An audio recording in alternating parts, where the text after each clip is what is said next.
Good evening, everyone. I was remiss at our last meeting in not mentioning some special folks who we lost over the holidays in this last month, so if you bear with me, we have a few folks to remember. Elaine Marie Cox.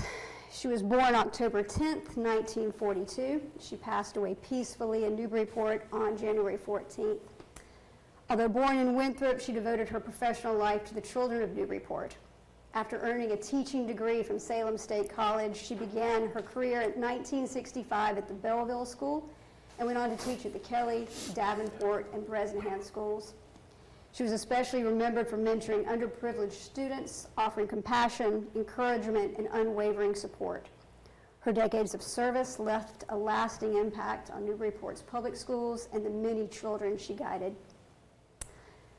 Louis James Andriatakis. A lifelong resident of Newburyport, Mr. Andriatakis passed away peacefully on January 9th at the age of 89. He was born at Anna Jakes Hospital, so a true townie. He was deeply rooted in the city he loved. A 1954 graduate of Newburyport High School, Louis owned and operated the Daniel L. Lynch Pharmacy for more than 60 years, serving generations with care, humor, and kindness.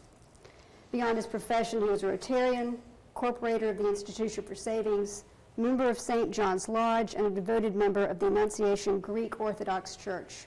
His life of service left an enduring mark on the city of Newburyport.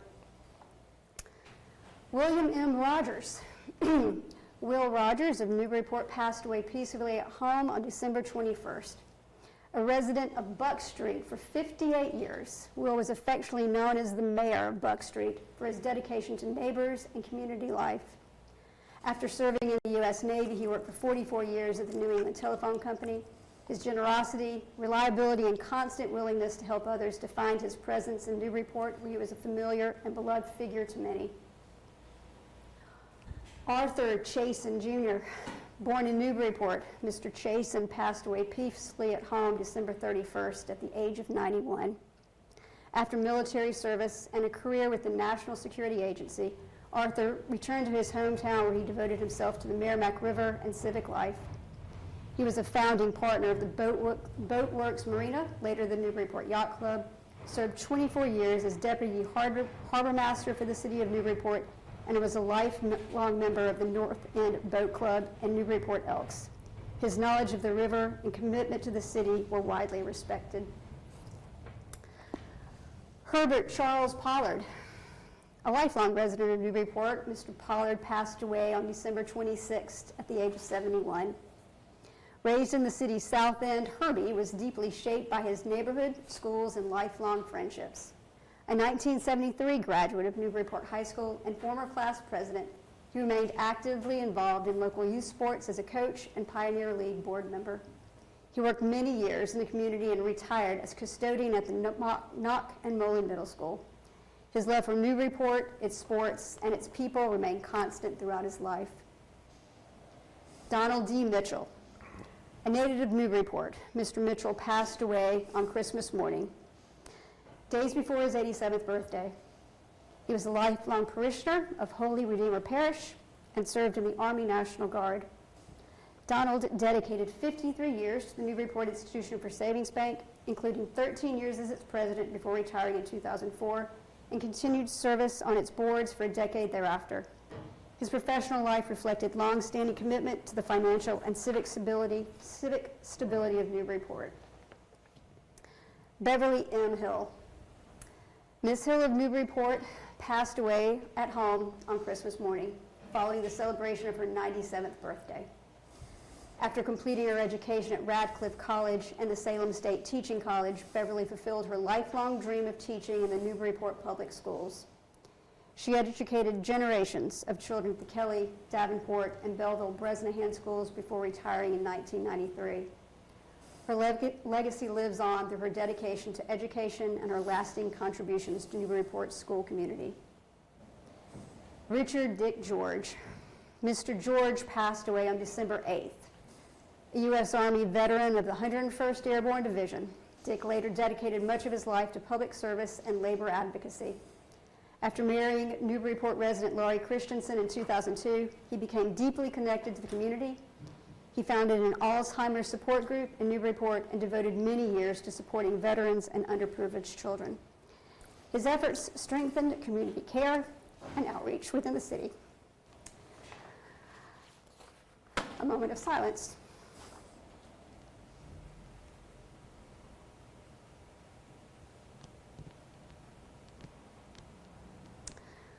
Please join me in the Pledge of Allegiance. Pledge allegiance to the flag of the United States of America and to the republic for which it stands, one nation, under God, indivisible, with liberty and justice for all.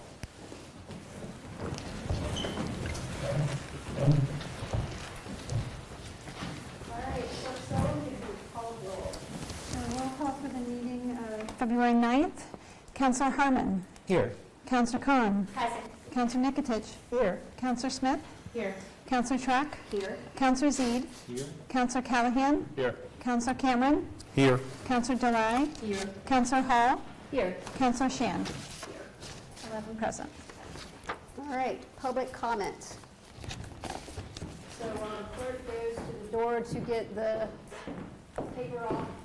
If there's anyone online who wants to raise their hand, please do so. If I see any hands before the clerk gets back, I'll make sure to call on you as part of public comment.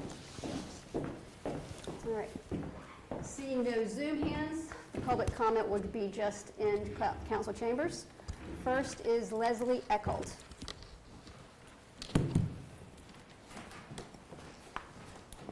Good evening. Hi. I'm here as a nominee for the Waterfront Trust, but I'm really here because I have all of your attention.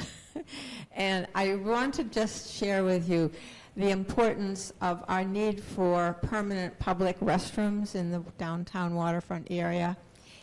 We've had this wonderful expansion of the park, and it's been just great, but it's brought more people to the downtown area, and the need for public, nice, decent, permanent public restrooms has really increased. And I can speak because the staff at the Waterfront Trust, people who are around the gardens all the time, they're constantly saying how much we need permanent public restrooms. And the plan has been that that would be the part of the third stage of the development of the park. And I'm trying to just bring it to your attention that it would be very nice if we could bring it up, bump it up to stage 2. If you have any questions about the Waterfront Trust, I'm happy to be here for you. Thank you. Thank you, Ms. Echold. Second is Connie Preston.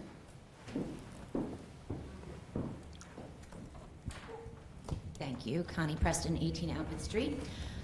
Excuse me. I come to you tonight to comment on Communication 690 from the mayor regarding the work of the ad hoc committee on water projects prioritization.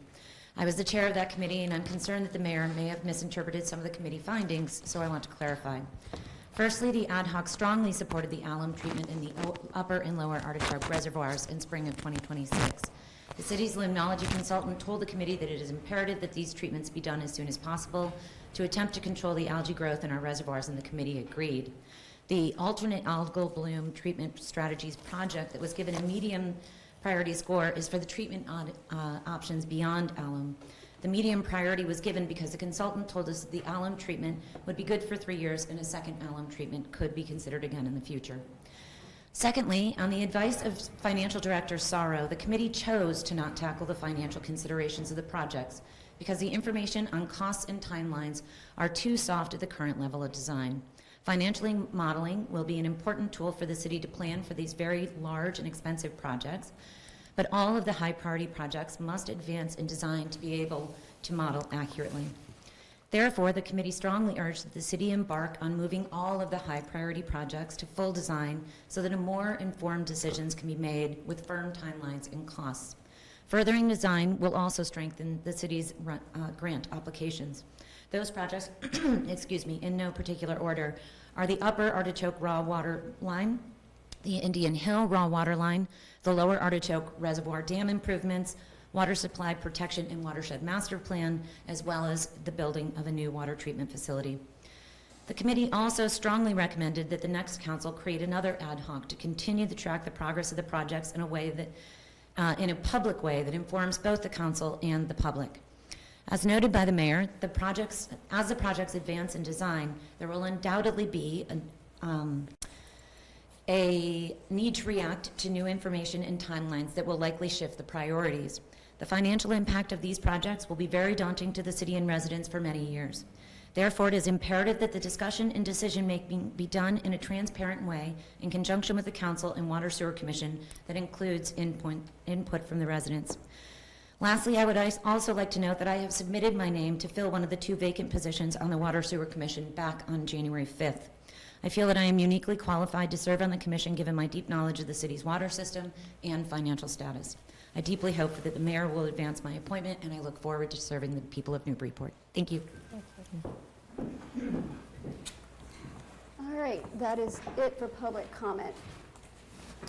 Late files. There are 2 late files this evening. Ordinance 215 to amend the fee schedule for parklets, and Order 805, the Municipal Energy Technical Assistance Grant for $15,000.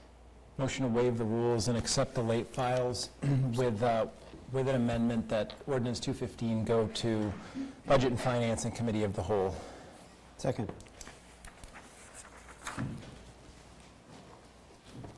Discussion? All those in favor of accepting the late files with the amendment, say aye. Aye. Opposed? All right, mayor's comment.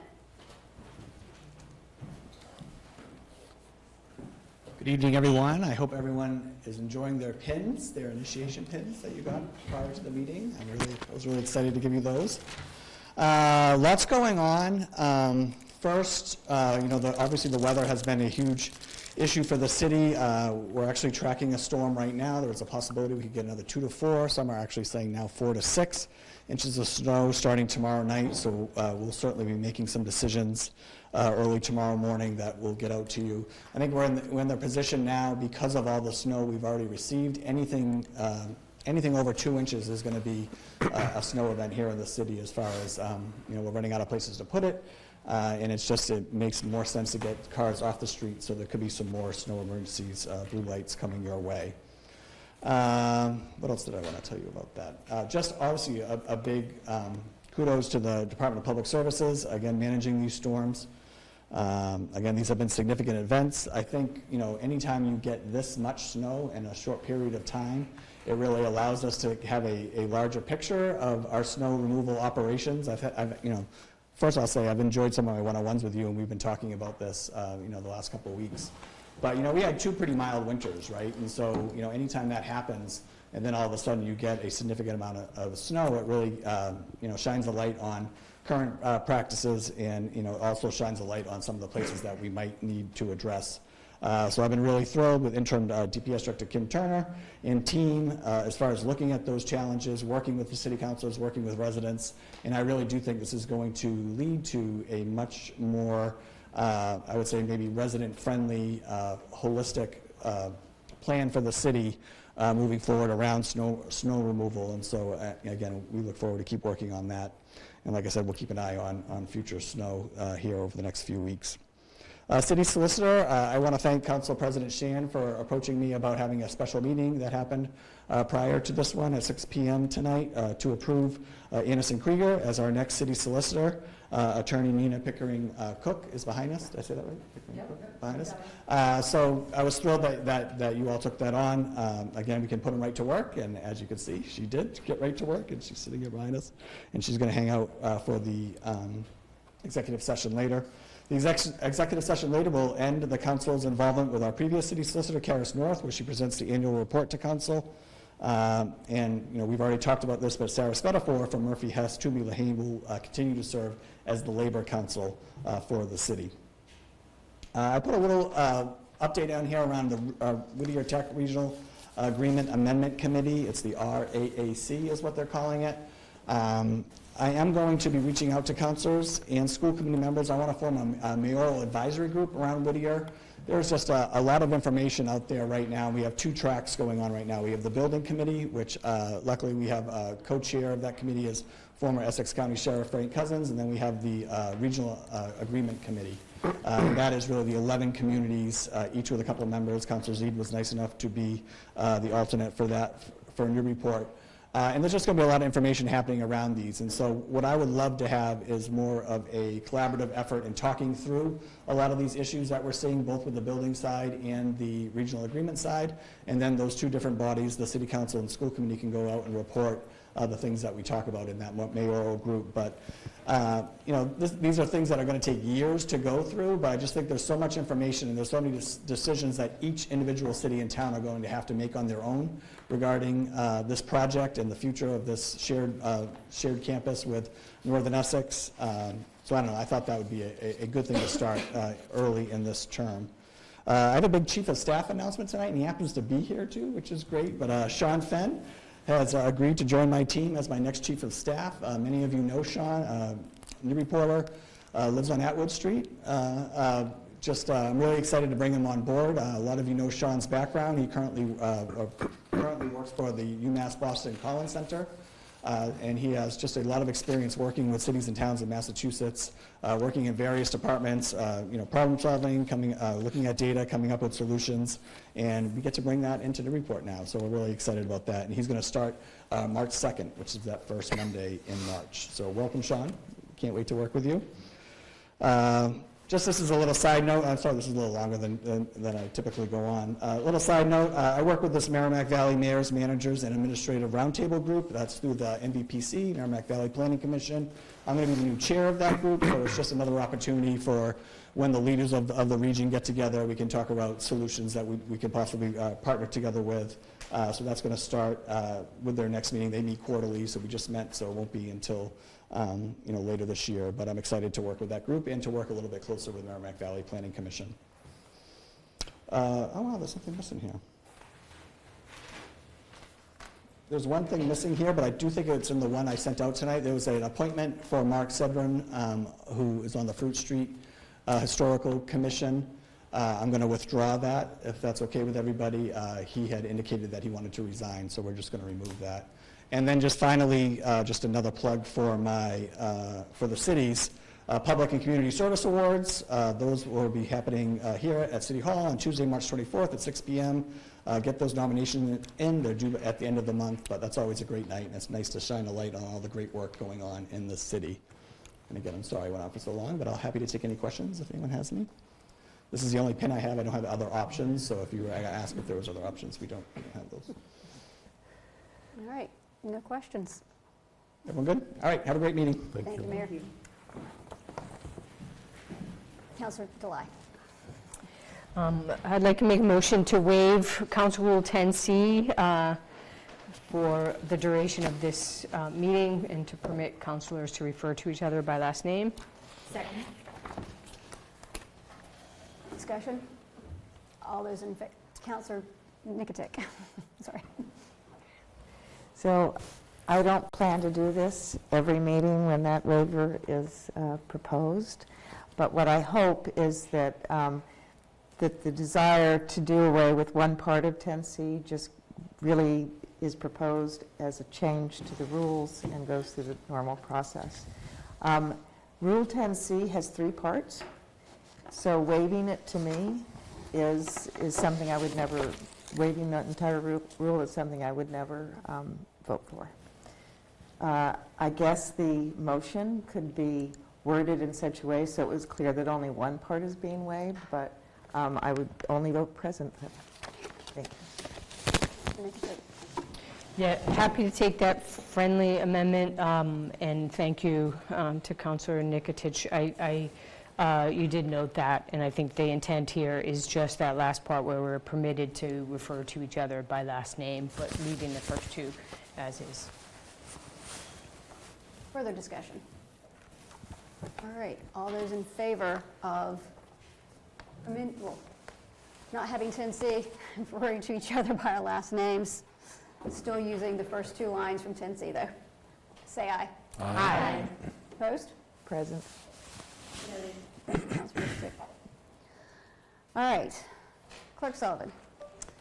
The consent agenda this evening, the approval of the minutes from January 4th, January 14th, and January 20th, 2026. Communications 690, the sidewalk, snow and ice removal enforcement ownership, to go to Public Works and Safety. Communications 691, the memo from the mayor on the water infrastructure projects, to be received and filed. Applications 299, the fun run for the GOTR Boston Marathon fundraiser, April 4th, from 10 to 11, to go to license and permits. Application 300, Yukon Sports 5K and 13.1, to go to license and permits. That's June 28th, July 19th, and September 26th from 8 a.m. to 11 a.m. There are 3 races. Application 301, the Tri-State Trek, June 27th, 10:45 to 2:45, to go to license and permits. And application 302, the Chambers Fall Fest on October 10th and 11th from 10 to 4, also for license and permits. Transfer 249, DPS, from paid parking to the for a highway vehicle equipment, $24,822, to go to budget and finance. The reappointment for 643, Susan Chase of 44 Oak Street, to go to Emma Andrews Library for community services. The following 3 orders will be continued until March 2nd, and that's 2026, not 2023. Sorry about that. Order 795 is the gift acceptance for the police department for $2,500 from Rochester Electronics. Order 798 is the gift acceptance from Belleville Improvement Society, $1,834. And Order 799, a gift acceptance from Jan V. Roy for $1,500. And the following items are removed from the respective committees with a motion to approve the consent agenda. From Budget and Finance, orders 782, 783, 784, 786, 787, 788, 789, and transfer 248. From Community Services, the following appointments: 624, 625, 626, 633, 635, 637, and 639, and Order 779. From General Government, Communications 689. From Planning and Development, the following appointments: 621, 622, 623, 627, 628, 629, 640, and 641, and Ordinance 210. And from Public Works and Safety, appointment 620 and 636, Ordinance 214, and Orders 778 and 790. And that is the consent agenda. Motion to, or could we amend appointment 644 to receive and file? Second. Councillor Khan? Yeah, sorry. I'm sorry, point of order. So it's withdrawn, so there's nothing to, yep, it's done. Thank you. Yep. Yes, if we could send Communication 691, just amend that to Public Works and Safety. In Committee of the Whole?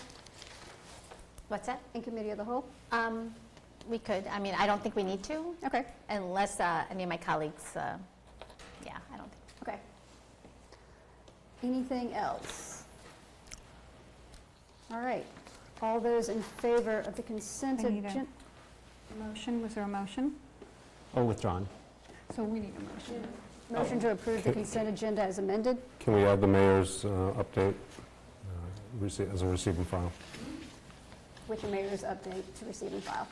Mayor's And a comment. second on that? Second. And the first on that? Councilor Cameron? So moved. First. All right. All those in favor, say aye. Aye. Opposed?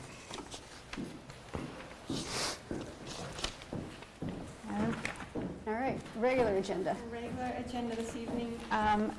The second reading appointments. Appointment 630 is Christopher Sawtell of 20 Summer Street for the Historical Commission until March 1st, 2029. Appointment 631, Biff Bouse, 6 Iona Avenue, to the Community Preservation Act Committee, Historical Commission Representative until 3/1/28. Appointment 632, Jameson Gagnon, 17 Daniel Lucy Way, to the Community Preservation Act Committee until 3/1/29. Appointment 634, Elaine King Nickerson, 16 Purchase Street, to the Affordable Housing Trust until 3/1/28. And appointment 638, Shane Koff, 70 High Street, to the Human Rights Commission until 3/1/29. Motion collectively to approve appointments 630, 631, 632, and 634. Second. Discussion? All those in favor, well, roll call.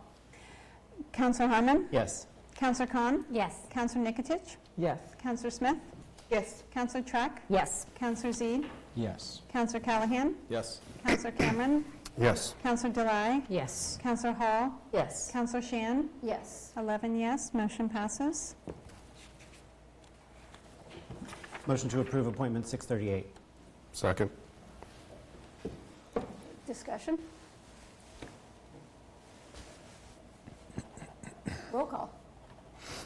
Counselor Harmon? Yes. Counselor Khan? Yes. Counselor Nikotich? Yes. Counselor Smith? Yes. Counselor Trek? Yes. Counselor Z? Yes. Counselor Callahan? Yes. Counselor Cameron?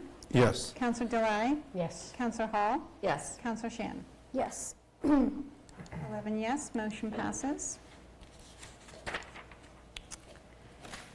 Orders continued from January 20th. Order 781 is a gift acceptance, $6,856.47 from Virginia Oramo for Newburyport Skate Park, and Order 785, a gift acceptance for the City Improvement Society for $6,400. Motion to collectively approve 781 and 5.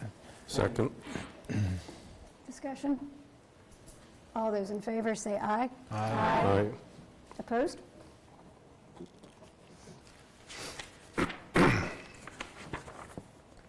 The following orders are new this evening. Order 792, bond order for Newburyport High School roof replacement, $3,322,300. Motion to refer collectively along with 793, the bond order for the Knock Middle School roof, 3201297, to Budget and Finance, both also Committee of the Whole. Discussion? All those in favor of sending 792 and 793 to BNF? May I speak? Oh, Counselor. Yeah, as the sponsor, is it okay if I Please. just say a few words about this? Please. Okay. Thank you for everyone's patience. I just wanted to offer some reassurance, despite the late file snafu last time, that we are on target, getting this done in a timely manner. We are, following a timeline established by the Massachusetts School Building Authority.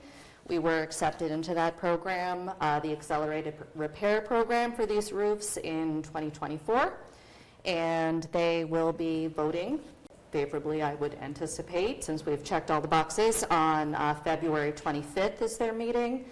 At that point, the clock sets for 90 days for us to approve our funding, and we are on track even with our Rule 7J, that we can get through this and bring it to the full council on March 23rd, which that's only like 42 days, but that would allow the schools then to put it out to bid and get that work started as soon as school gets out, which would be ideal to minimize disruption to learning. So that's it. Thank you, Counselor Hall. Appreciate that. So all those in favor of sending these two bond orders, 792 and 793, to BNF, Committee of the Whole, say aye. Aye. Opposed? Okay. Order 794 is the licensed contractor for Payne Creek Development LLC. Motion to refer to Public Works and Service? Second. Discussion? All those in favor of sending 794 to PWS, say aye. Aye. Opposed? Order 796 is the gift acceptance for the Planning Department, $1,492,500. It's a state grant for the Seaport Economic Council, from the Seaport Economic Council. Motion to refer to Budget and Finance and Committee of the Whole. Second. All those in favor say aye. Aye. Opposed? Okay. Order 797 is the order to authorize the clerk to submit the Brown School letter. Motion to refer to, To Planning and Development. sorry. Threw you second? off balance. Second. Discussion? All those in favor of sending 797 to Planning and Development, say aye. Aye. Opposed? Order 800 is the gift acceptance from Sarah Sansone of unknown amount. Motion to continue to our next meeting, March 9th at 7 p.m. Second. Discussion? All those in favor of continuing 800 to the March 9th meeting, say aye. Aye. Opposed? Order 801 is the preservation restriction for 33 Merrill Street. Motion to refer to planning and development. Second. Discussion? All those in favor of sending 801 to P&D, say aye. Aye. Order 802 is the Community Preservation Committee FY27 Firehouse Elevator recommendation of $200,000. Motion to refer collectively 802 and as well 803, Boardwalk Rehabilitation Recommendation 285 to Budget and Finance Committee of the Whole, and also to continue 804 to our next meeting, gift acceptance, Friends of the Newburyport Tree is $20,000. Second. Everyone get that? Councilor Zaid? Just to speak very briefly, Order 804 is above the threshold for automatic continuance, but this is a fairly routine donation, so I will, as always, seek to get the list of trees and the locations, but I hope you can indulge just continuing it so we can free up some committee time for the several other items that are being referred. Thank you, Councilor Zaid. Further discussion? All right, all those in favor of sending 802 and 803 to BNF Committee of the Whole and continuing 804 to the next meeting, say aye. Aye.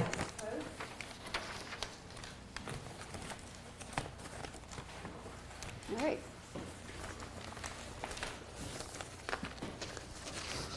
Budget and Finance has quite a few items coming out tonight. We'll try and do them as quickly as we can. First is a motion to approve Order 782, Gift Acceptance Morrow Foundation, $220,000. Committee met on January 28th, not just on this matter, but all matters from tonight, and the Morrow Foundation is, of course, named in honor of our former mayor, Mayor Morrow. This is an annual cycle, gift acceptance. Veteran councils probably recognize it. It's usually a little bit earlier than this, but this is the time that they were able to convene and make a decision as a body. So they've chosen in this year to give $220,000 to the city. They do have a fairly narrow charge admission, and this is a directed donation specifically towards the Bartlett Mall, specifically towards the Bedrock Well. The Bedrock Well is, of course, part of the broader rehabilitation concept of the Bartlett Mall that the administration is currently working towards. We did have a discussion in committee. Of course, we have not approved or dealt with that question, at least in the current iteration. Efforts were made in the past. It even went all the way out to bid. It didn't come back favorably, unfortunately, but there are new efforts being made through grants, CPC applications, and so forth. So, as has happened in previous years, the Morrow Foundation is well aware that they may make a directed donation, but that doesn't assure the project gets done. This donation in particular is not standalone, meaning if the broader project doesn't happen, these funds would remain unused, which they're comfortable with, and they would need to provide a new directive to the city allocating it to some other purpose or to some other concept at the mall or otherwise.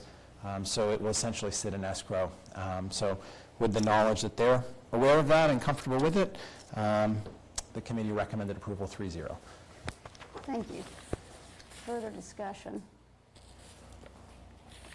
All right, all those in favor of approving Order 782, say aye. Aye.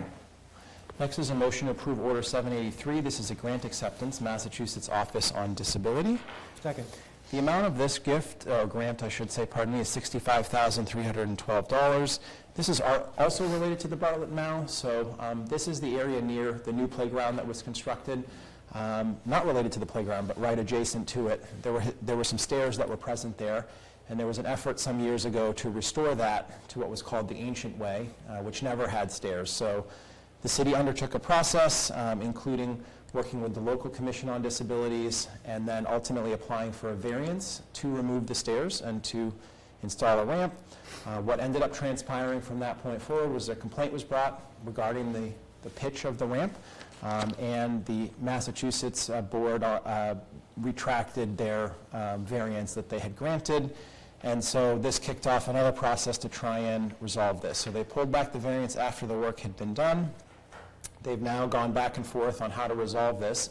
It does not involve putting the stairs back in, but rather involves installing a handrail on one side to make it more accessible. So that's from the MAAB, the Massachusetts Architectural Board. So that's required. In order to comply, we need to put a handrail in. So separately, the administration was kind of given a hint to apply for this grant and that maybe a favorable response would come through. It did. That's what the $65,000 is, and this would go towards installing the rail. If there's any money left over beyond that, they may explore other ways to try and make other parts slightly more accessible through maybe flexi-pave, which they did on the CVS side of the mall. This is a standalone project, so this is not respective to the rest of the big project to restore anything. We need to do this in order to comply with the current findings of the MAAB. The money will go towards that. Any excess would be put towards some kind of flexi-pave project if there is anything left. The committee, again, 3-0, recommended your approval. Councilor Zaid, discussion? Councilor Smith? Do we have any indication as to how much the project is expected to cost and if there will be any leftover funds? We don't have an exact figure on it. I'm looking around to see if there was an actual estimate attached to it.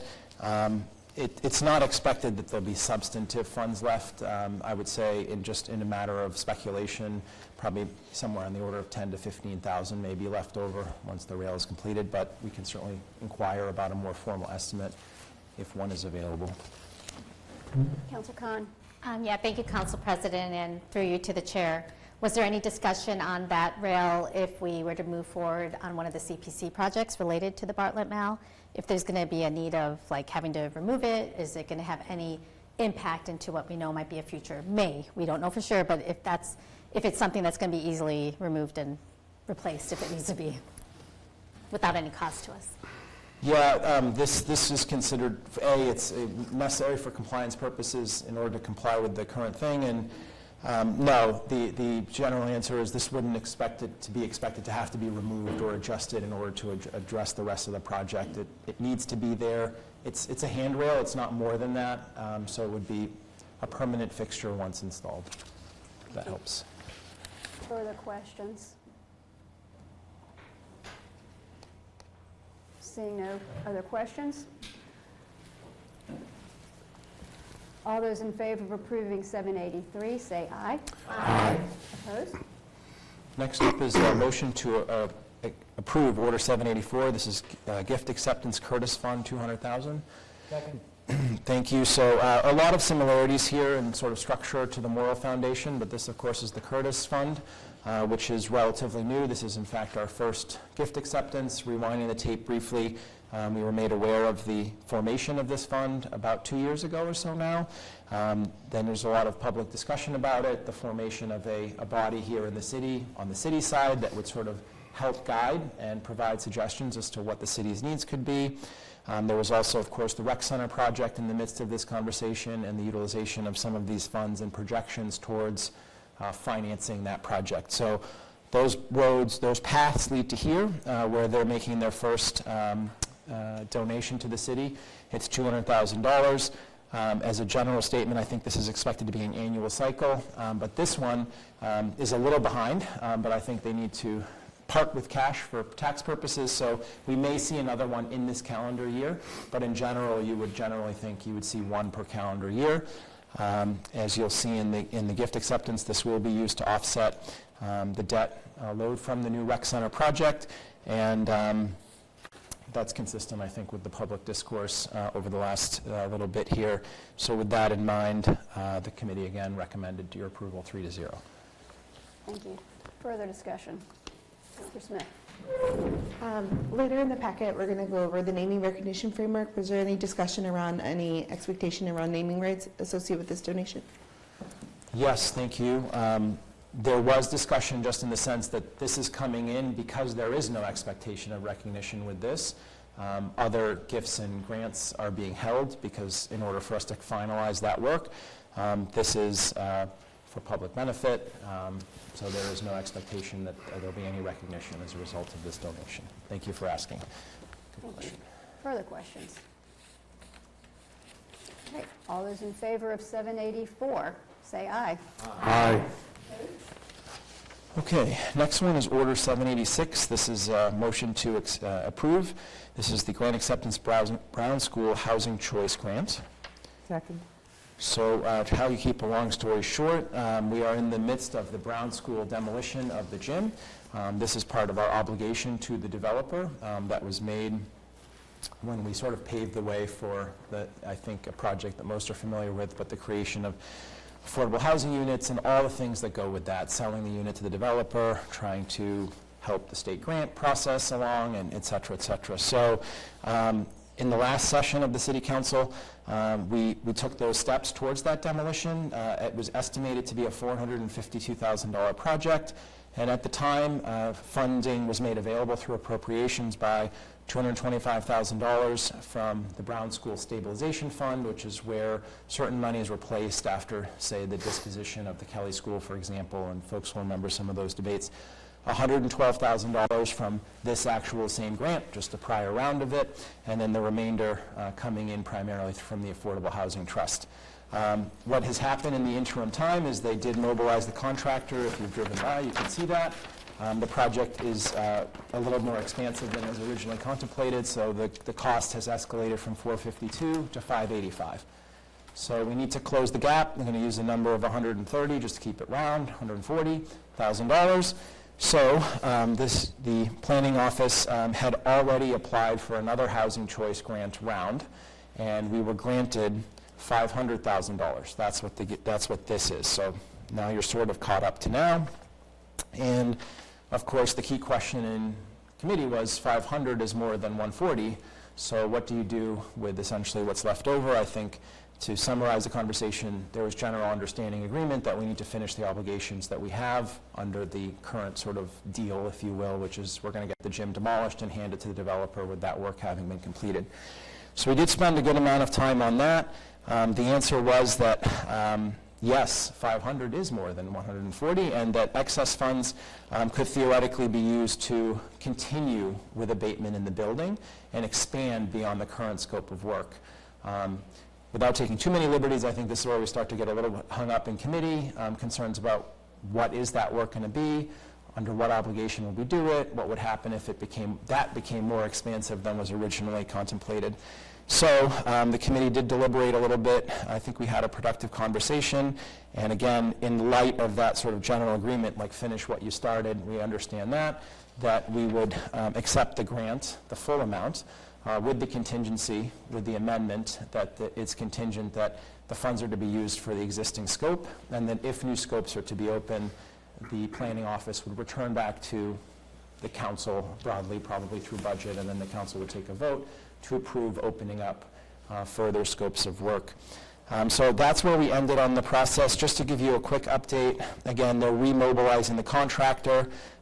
We were fortunate to have the developer visit us, which is always nice. She's always very forthcoming with schedules and so forth, which is very much appreciated and was by the committee. So they are in their process with EOHLC. There were 100 pre-applications for the round of funding that they're hoping for, one of 40. They were one of 40 to be selected to go into that round, and the expectation is that 25 out of the 40 will be funded. So, and bottom line is the state seems very aware of this project, so hopefully these all bode well. Optimistically, that would put demolition aside, which they're going to remobilize now, and they're trying to get done by, say, early summer. The timeline, optimistically, would be a spring 2027 construction start and a 15-month period. If this funding round does not come through, there'll be a second round in summer. So they're working hard. Everybody is. We have the support letter that was just referred to planning. So with that amendment, the committee, and that condition maybe is a better way to say it, the committee suggested 3-0. Thank you, Councilor Z. Further discussion? All those in favor of Order 786, say aye. Aye. Opposed? All right. Okay. Motion to approve Order 787, gift acceptance, Waterfront Trust to Boardwalk Rehabilitation. Okay, I apologize. These are just tough ones, and they're wrapped up in smaller things, but they're part of bigger projects. So we're all familiar with the boardwalk. We had Jordy Vining, Senior Project Manager, visiting us in committee to discuss this project. This is part of the ongoing effort to rehabilitate the boardwalk, obviously improve its condition, safety, accessibility, all of those different things. So this project, as many, is coming together in various forms and sources, particularly for funding. So this specific request is, there was always a desire or expectation that the Waterfront Trust would contribute something towards the rehabilitation of the boardwalk, similar to how they contributed a little bit towards the waterfront park itself, Phase 2. And so this is a gift, it's called a gift, of $50,000 towards that. Of course, the boardwalk is a much more expansive project than $50,000, so that's where you have the Economic Council grant that was just referred, and you also have CPA money coming forward, and again, it's being kind of pieced together. So this is one piece of that puzzle. The boardwalk was apparently built, the current iteration was built in the 1970s, I didn't know that. It was redecked in 2022. 2002. Sorry? 2002. 2002, yeah. Typos, okay. Yeah, it was redecked last week. So it was redecked in 2002. The city has obviously been looking at this for a little while. Councillors will remember about 2 years ago we appropriated money to do a feasibility study to determine the status of the boardwalk beyond just what you can see, but what's actually underneath. That study has been completed. It was made available in December, so it's in the public record somewhere. You can find it. The general contours of the results of that is actually the stringers are in decent shape. That's what's the substructure. So it's really the top part that is kind of failing and ailing us. So this project is, again, still forming, but the current line of thinking is that when they piece together these sources of funding, they are going to be able to pull up the decking from the boardwalk on the extreme outsides of it. So if you think of it as one thing, they're going to take the sides out. They're going to be able to reuse some of the boards in the middle. So pull up the bad ones in the middle, reinstall, and then do new decking on those two flanks. There's pictures of this, so you would end up with like new material, old material, new material. So you can look at that in the picture and see, and they have pictures. And this is based on the analysis from this company about what's reusable effectively. And then obviously there's a discussion about whether that's the right thing to do and all that kind of stuff. So that's the broad thing. We obviously have to have bigger debate on that, probably in the context of the grant acceptance, and it wasn't immediately available what the cost difference would be if you wanted to do the whole thing new versus part of it, so more questions to come. Returning back to the specific gift and then closing it out. So we did ask, what's the basis for the number 50,000? Why isn't the gift 500,000 or 51,000 or anything? There's not a science is sort of the answer. It was based on what the trust finances were and what the board members of the trust thought that they could contribute towards this project. And it's in line with what was given towards the waterfront, central waterfront project, also about 50.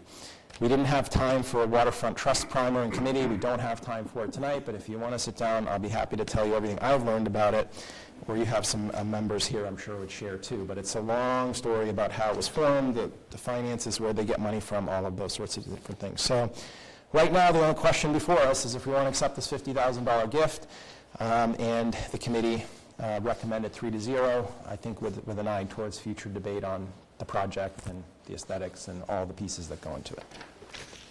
Councillor Z. Further discussion. Councillor Smith. I just have one quick question. Given this is kind of earmarked toward progressing the design and the permitting process, in a public hearing that I attended, there was a lot of debate around the specific material we'd be advancing, one around kind of a composite, another around Ipe. I learned about a lot of different woods at this public hearing. So I'm curious what design we are progressing, and if that decision has been made or a recommendation around that, since there'll be a big difference in terms of cost, depending on what material we choose. I can't say we definitively know the answer to that question. I think it's a question mark. It goes kind of in line with the questions we were starting to ask. What's the cost differential for doing the whole versus the part? What's the cost differential for this material versus that? The only thing I can offer is that the project manager did say they did a public try and get some feedback, basically, and there seemed to be some consensus around composite, similar to the Hellcat Trail out in the refuge, if you're familiar with that. So we don't know the definitive answer to that, but I think with the larger items that just came into committee, I think we'll probably be pressing a little harder for some of those more specific details. The material decision is not the most instant thing. They probably need to decide more of which parts and then back into cost and so forth. Councillor Smith. Further questions? Councillor Smith. If you will, could we hear from the planning director on their input? Because my impression is that there is at least a strong recommendation on the administrative side, but I'd be interested if they could share an update on that project. Sorry, just to clarify, we are tracking towards a composite for the new material that would be used. However, there are some pieces out there that are in decent condition, so we'd be salvaging some of those. There's a color-coded plan which we can push out to you if you haven't seen it, that sort of identifies roughly where this would be. But it's basically now looking at a composite primarily and the reuse of some of those segments or timbers that are actually in good condition. Thank you. Any other questions? That map is posted to the 128 budget meeting, so you can always check that out Thank you, Councilor Z. if you wish. Further discussion? All right, all those in favor of Order 787? say Aye. Aye. Opposed?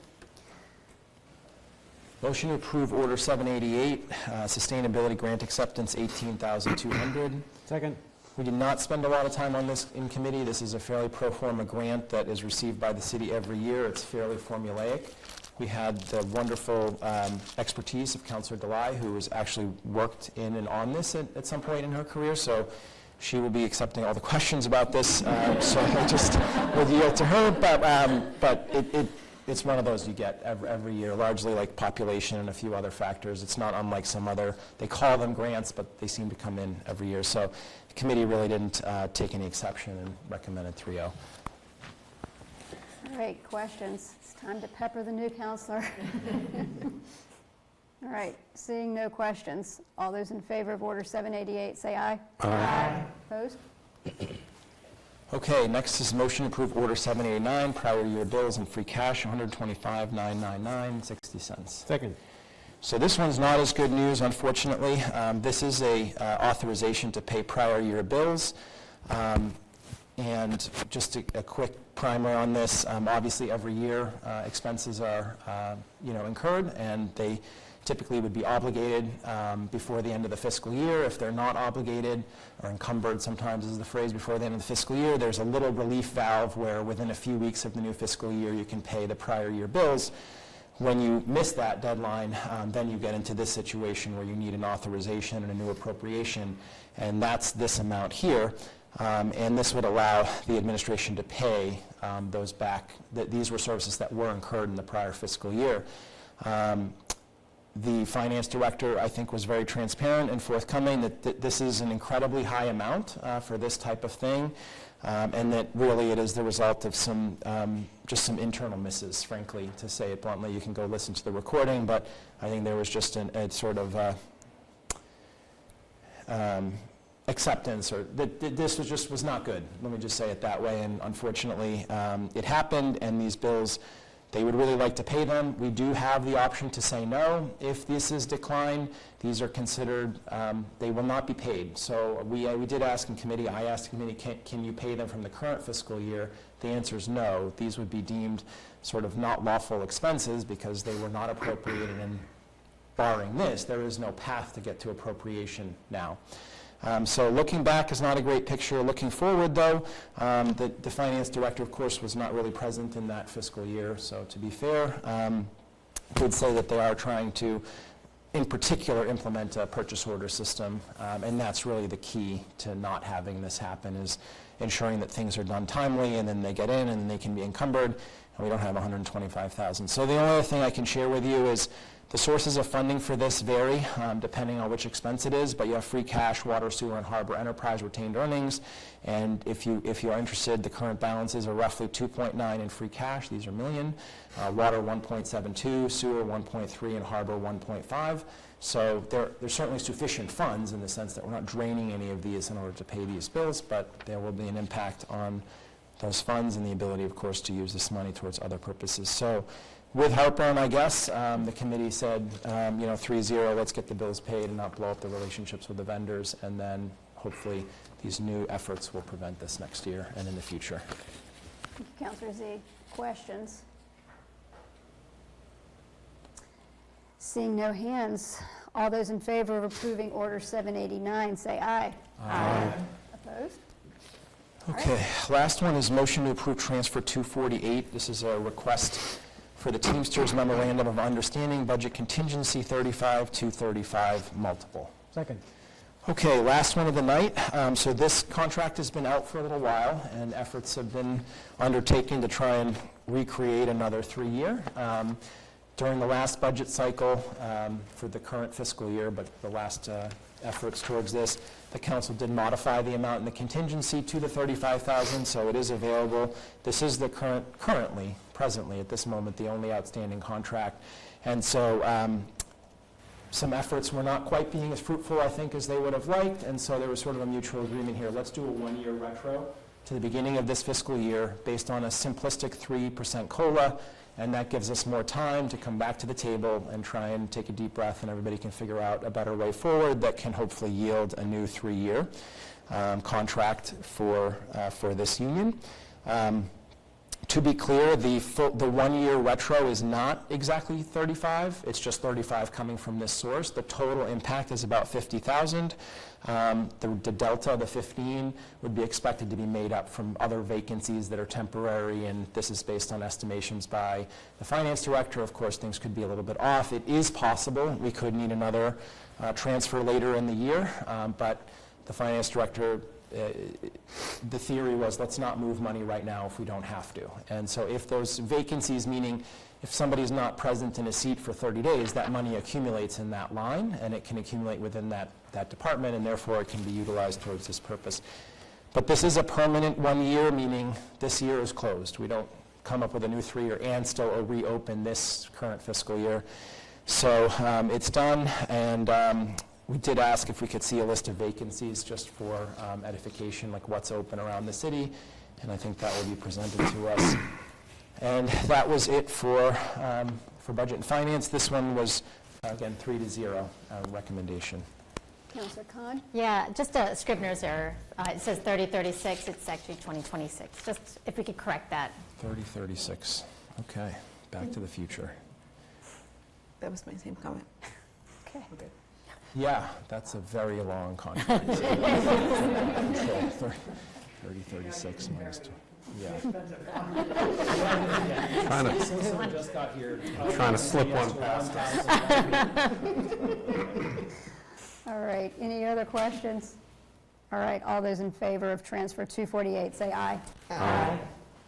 All right, thank so I'm you. going to wrap up just by saying we are meeting on Thursday. We had several committee of the whole items. Councillor Hall told you we're working on the bonds for March 23rd, so that allows us a 2-hop. So we are going to probably talk about them, but we also have emergency CPC applications for elevators and other stuff. So you'll see the agenda posted tomorrow. If you're interested, come. If you want to just send questions, you can do that.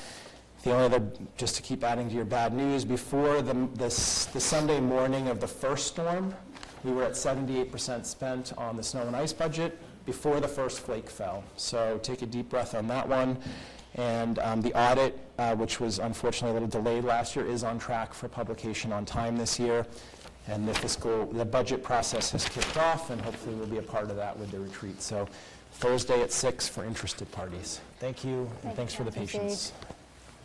Councillor Cameron, Community Services. Thank you. Motion to approve appointment 624, Liz Shapiro, to the Public Arts Committee. Second.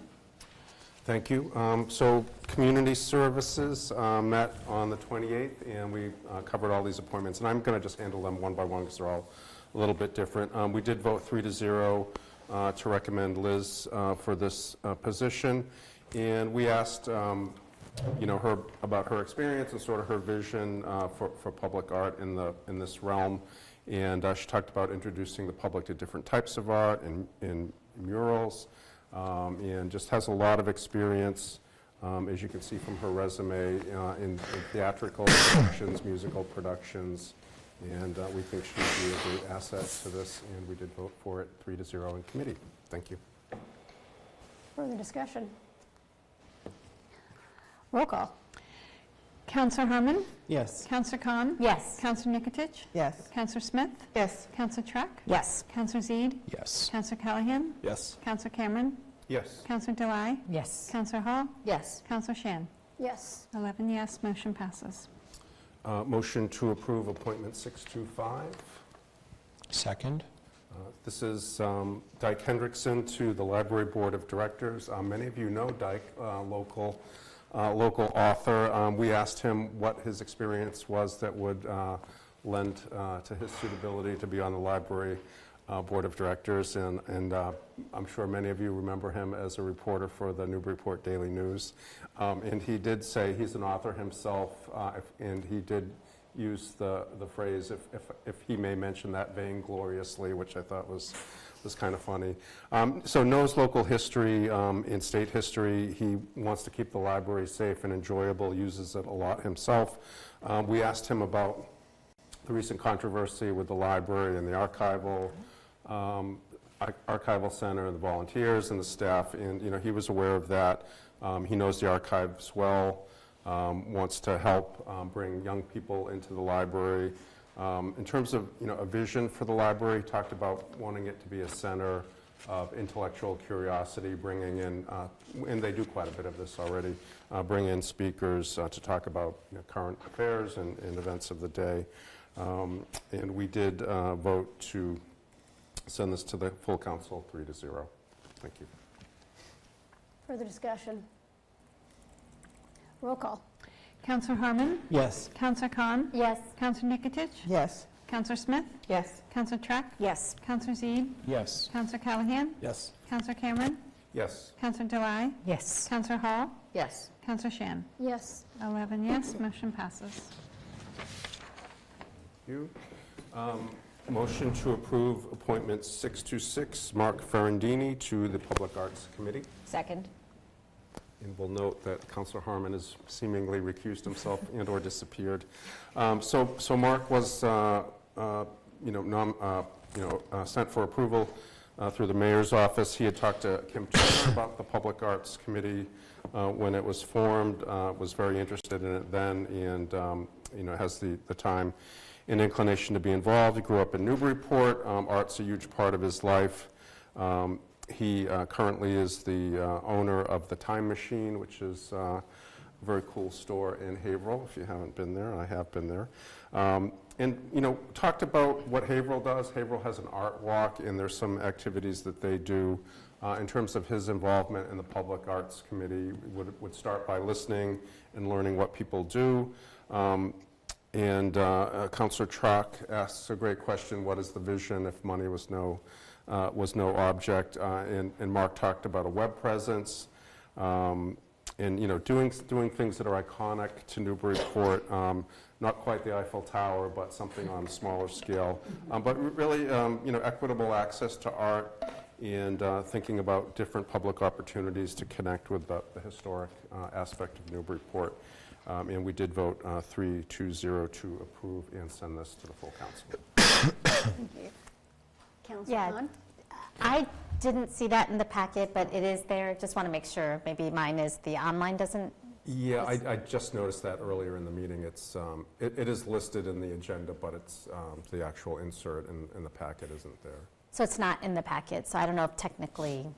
Is it We just could not, maybe make is a it motion. just not bookmarked? Did you see if it, did it miss the bookmarking? I've or looked no? around before and You didn't see after, it and in I there? didn't see it.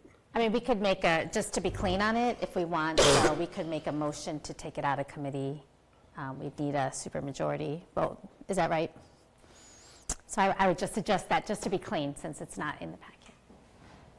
So to take first do a motion to remove it from committee, and then because it's not the resume is not there. The whole appointment, the appointment letter, the whole order is not in, or the appointment. Okay, I second that.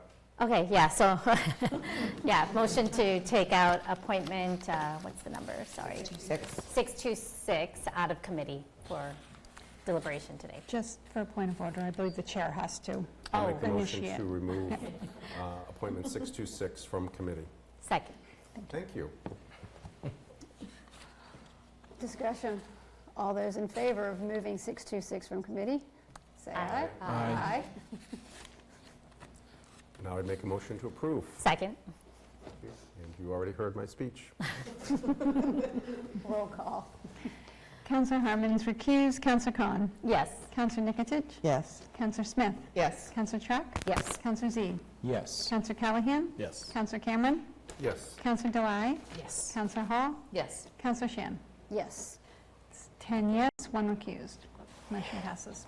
Thank you. I'd like to make a motion to approve appointment 633, Leslie Eckel, to the Newburyport Waterfront Trust. Second? Thank you. Leslie is here, and you heard her speak at public comment. So this is a reappointment to the Waterfront Trust. Leslie got on the Waterfront Trust after serving on the NRA, and several of us remember that. There are 3 new members on the Waterfront Trust, so she brings history and institutional knowledge. She originally was interested in parks in general. That's why she got involved in the NRA and then Waterfront Trust. Very happy to see the expansion. We did talk about a couple of issues as she saw them, and it's continuing to have a focus on the roles of the city, the Parks Department, and the Waterfront Trust. Events processes were something that we discussed, and her feeling was, and this obviously would need to be worked out, that the Waterfront Trust has the staff to do and supervise events. Appearance continues to be an issue down there. And we did, Councillor Track asked about the greatest challenge, and so the boardwalk is being worked on. That was one thing we discussed. The bulkhead, that's been worked on, in the public toilets, which she mentioned in her public comments. So certainly good for us to hear about that perspective. And we did vote 3-0 to bring her appointment for approval to the full council. Thank you, Councillor Cameron. Discussion. Roll call. Councillor Herman? Yes. Councillor Khan? Yes. Councillor Nikotich? Yes. Councillor Smith? Yes. Councillor Track? Yes. Councillor Zede? Yes. Councillor Callahan? Yes. Councillor Cameron? Yes. Councillor Delai? Yes. Councillor Hall? Yes. Councillor Shan? Yes. 11 yes, motion passes. Motion to approve appointment 635, Lena Mata, to the Board of Health. Second? Thank you. Lena was not able, Dr. Mata, I should say, was not able to join us, but did send me a message. We had sort of that snow scheduling snafu, and when we did reschedule our meeting, she was not able to make that particular night. But she did send me a message, which I conveyed to the committee about her interest in the importance of medical expertise on the local Board of Health. I'm not going to pull that up on my phone because that would take me about 20 minutes to dig back 2 weeks. But this is again a reappointment. She's been on for at least 1 term, and we did vote 3-0 to recommend approval to you all. Thank you. Discussion. Roll call. Councillor Herman? Yes. Councillor Khan? Yes. Councillor Nikotich? Yes. Councillor Smith? Yes. Councillor Track? Yes. Councillor Zede? Yes. Councillor Callahan? Yes. Councillor Cameron? Yes. Councillor Delai? Yes. Councillor Hall? Yes. Councillor Shan? Yes. 11 yes, motion passes. Okay, a motion to approve appointment 637, Kristen Farrell, to the Commission on Disabilities. Second. Thank you. I believe Kristen may be here online. So this is a reappointment to the Commission on Disabilities. I know many of us know Kristen from various council interactions with the Commission on Disabilities. So she's been on for a number of years. Originally, she was a sign language interpreter. It helps people process benefits that are available to them. She's been a 30-year disability advocate. Has experience in her own life with her family around these issues. She is looking to kind of continue to build the Commission on Disabilities. I believe they could have some more members. They have 8 members right now. She felt, and perhaps it's by state statute, 13 is the maximum. Maybe going from 8 to 11 would be ideal. But just to continue to build succession planning, she's either the chair or the co-chair at the moment, but having somebody else take the reins at some point. Her vision was more accessibility in the city. Very pleased that the rec center will be accessible. And we talked a little bit about the ADA parking funds that go to the Commission on Disabilities to their revolving fund. There's a $300 fine for handicap parking, and she mentioned that they all thought that tickets would decline. I haven't corroborated this with the city clerk, but tickets have actually, at that level, have stayed consistent, so that has raised a lot of money. And she was asked, is there a change that she would advocate for that would support the Commission on Disabilities work, and she thought more active collaboration with the council. Again, we've had several interactions, I think, in the last couple of terms, so that was good to hear. And we did vote 3-0 to approve this and bring this to you all. Thank you, Councilor Cameron. Further discussion? Roll call. Councilor Harmon? Yes. Councilor Khan? Yes. Councilor Nikotich? Yes. Councilor Smith? Yes. Councilor Truck? Yes. Councilor Zede? Yes. Councilor Callahan? Yes. Councilor Cameron? Yes. Councilor Delai? Yes. Councilor Hall? Yes. Councilor Shan? Yes. 11 yes, motion passes. Thank you. Motion to approve appointment 639, Madeline Witten, to the Library Board of Directors. Second. Thank you. So this is a reappointment. Madeline fit in for a partial term, so this would be for a full 7-year term, which I should have mentioned earlier with Di Kendrickson. So yeah, these are long terms, and that's set by our charter code of ordinances. So she grew up in Newburyport, spent a lot of time in that library as a kid. With her 2 kids now, she spends a lot of time in the children's section. It's been her first time on a board, so she's been on, I think, for a couple of years. Lots of observing and trying to, find her voice. And her first board meeting was the hiring of the head librarian. Actually, I don't remember which head librarian that was. That might have been Kevin Burke. And, we did talk about the volunteer issue, so she was aware of that. The board's role was somewhat limited in that, and there is some board training that happens through the state that I know the head librarian has tried to facilitate for board members. And she talked about their strategic planning and supporting the head librarian. So, I think with her being on for an additional term, she herself thought she'd get more comfortable, wanted to be a support to new members on the library board, and we did recommend her to the full council by a 3-0 vote. Thank you. Thank you, Councilor Cameron. Further discussion? Roll call. Councilor Harmon? Yes. Councilor Khan? Yes. Councilor Nikotich? Yes. Councilor Smith? Councilor Smith? Yes. Sorry. Yes. Councilor Zede? Yes. Councilor Callahan? Yes. Councilor Cameron? Yes. Councilor Delai? Yes. Councilor Hall? Yes. Councilor Shan? Yes. 11 yes, motion passes. Thank you. Finally, motion to approve Order 779. This is the framework for dedicated recognition for rooms and spaces within the Newburyport Recreation Center. Second. Thank you. So this was discussed in committee, and we had two, and I am passing around copies.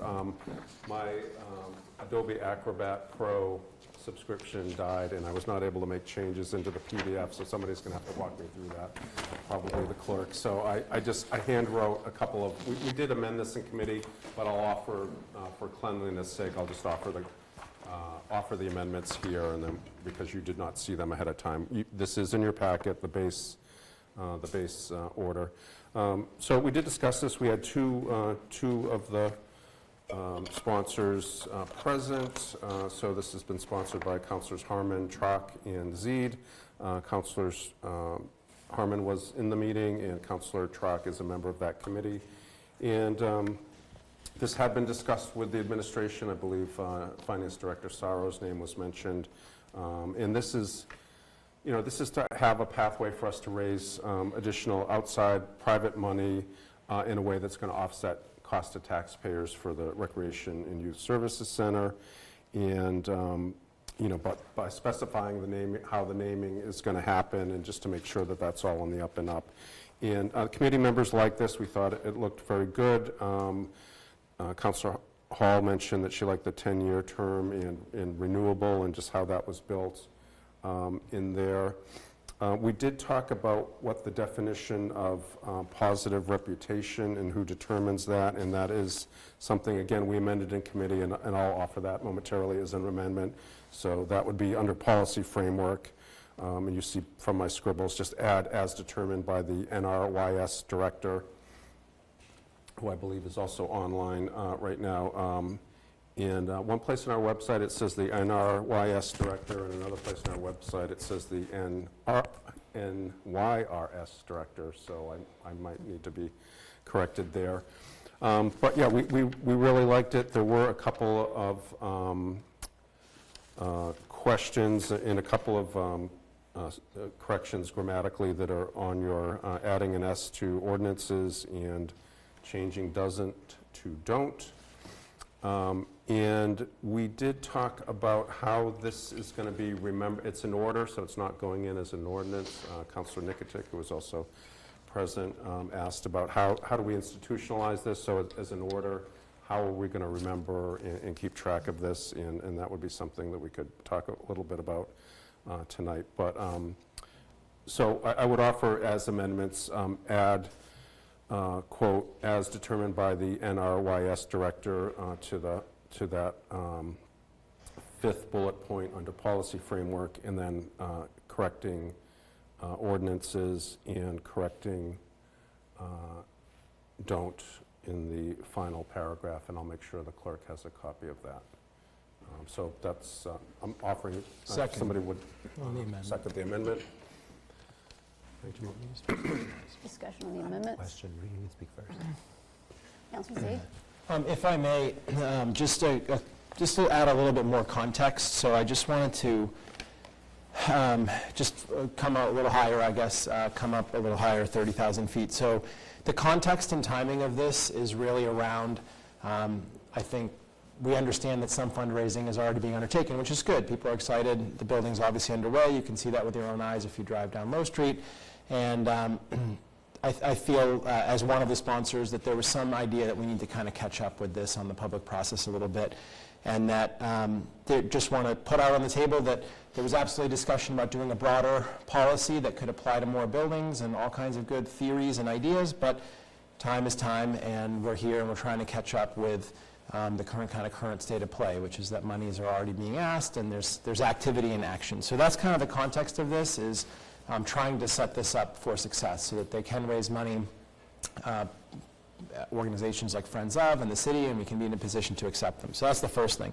Second thing is, I just kind of made a column of things this does and things it doesn't do. So one is, it doesn't open and close the process. I think it opens the process. So to the question about ordinance versus order, further process, so we tried to address in the bottom part, which is that, we didn't want to write like a 42-page thing and say these are the locations, these are the amounts, and that would have taken far too long, and it wouldn't really have been the product of consensus anyways. That's something that needs to be worked out in a more public way through a committee. So this isn't the end of the road, it's really the beginning. And so it's not meant to say that the next part of the process is another year or anything, but there needs to be some convening of a body. We recommend community services, and they can kind of make that list and try and come up with it. So that's the first thing it does and doesn't do. Second one is, it's a framework, not detail. So that's why it doesn't have, again, locations, amounts, and so forth. But the framework is based on a simple concept, which is, A, without driving the chair nuts, we're trying to get away from the word naming, because that seemed to create the wrong impression in people's minds that we were going to have a Pepsi sign on the side of the gym, which isn't really what we're going for. We're going for recognition, which I think is a nice way of saying thank you for giving us this gift. We can't name the building after you per se, but we'd like to have a plaque for you. And I think it just aligns people's mind and expectations with what it. So there was actually no controversy about that, but just by using the right words, I think maybe it makes it a little easier for people to understand what it is. So A, we established sort of a minimum of that, and that's $10,000. So what this policy doesn't cover is under $10,000. You can, by all means, if you'd like to donate $100, it would be welcome and appreciated. It's just not going to come with any recognition rights. You can donate $200,000 if you'd like, and that may also not come with recognition rights, but 10K is kind of the minimum. It also doesn't include what they call, and I didn't know this term, FF&E, which is the fixtures, the furniture, and the equipment. So that was not in the project cost, so they know they have to raise money for it, and that's fine. And this also doesn't cover group recognition, meaning like a big sign that says thanks to our many donors, and that may include many. This is like individualized thank you to such and such organization on a specific building, part, or portion. So that's what it does and doesn't do. And then lastly is it doesn't, everything might have some specific detail to it, so that's why the list needs to be kept relatively short. We didn't want to over-commercialize things, all that kind of good stuff, and that's really the next point in the process. So this calls for an order to be the product of the next effort, but it could be an ordinance. I don't think passing this as a framework would preclude it from being an ordinance if people prefer that. And lastly, I would just say a list needs to be formulated with amounts, but then every gift is going to have to come through. That's just Mass General Law. So eventually there'll be a $200,000 gift attached to some donor that's going to come in, it's going to go to budget. So I don't take any exception with the amendments, but it's never the sole responsibility of one person to determine good character. They can certainly, the director can say looks good, and then the council can be a part of it, and I think that's better. It broadens the weight. It's not one person's problem to kind of make a decision. So I hope you can support this. It is a framework, so it's not meant to be like it binds us to every single word in it, but I hope you'll agree it's a good effort and hopefully can get this thing on track. Councillor Harmon, then Councillor Smith, then Councillor Khan. Thank you. And thanks to my colleagues for co-sponsoring and to Councillor Zeid for that great explanation on how we got here and for frankly taking the lead on getting words down and meetings to refine. I also hope that you'll support this. I did have one question, if I could, through the Council President to Finance Director Sorrow. There's been some back and forth, and mostly I just can't remember if we've landed, or if so, where we landed around the stipulation that funds over $10,000 be made directly to the city.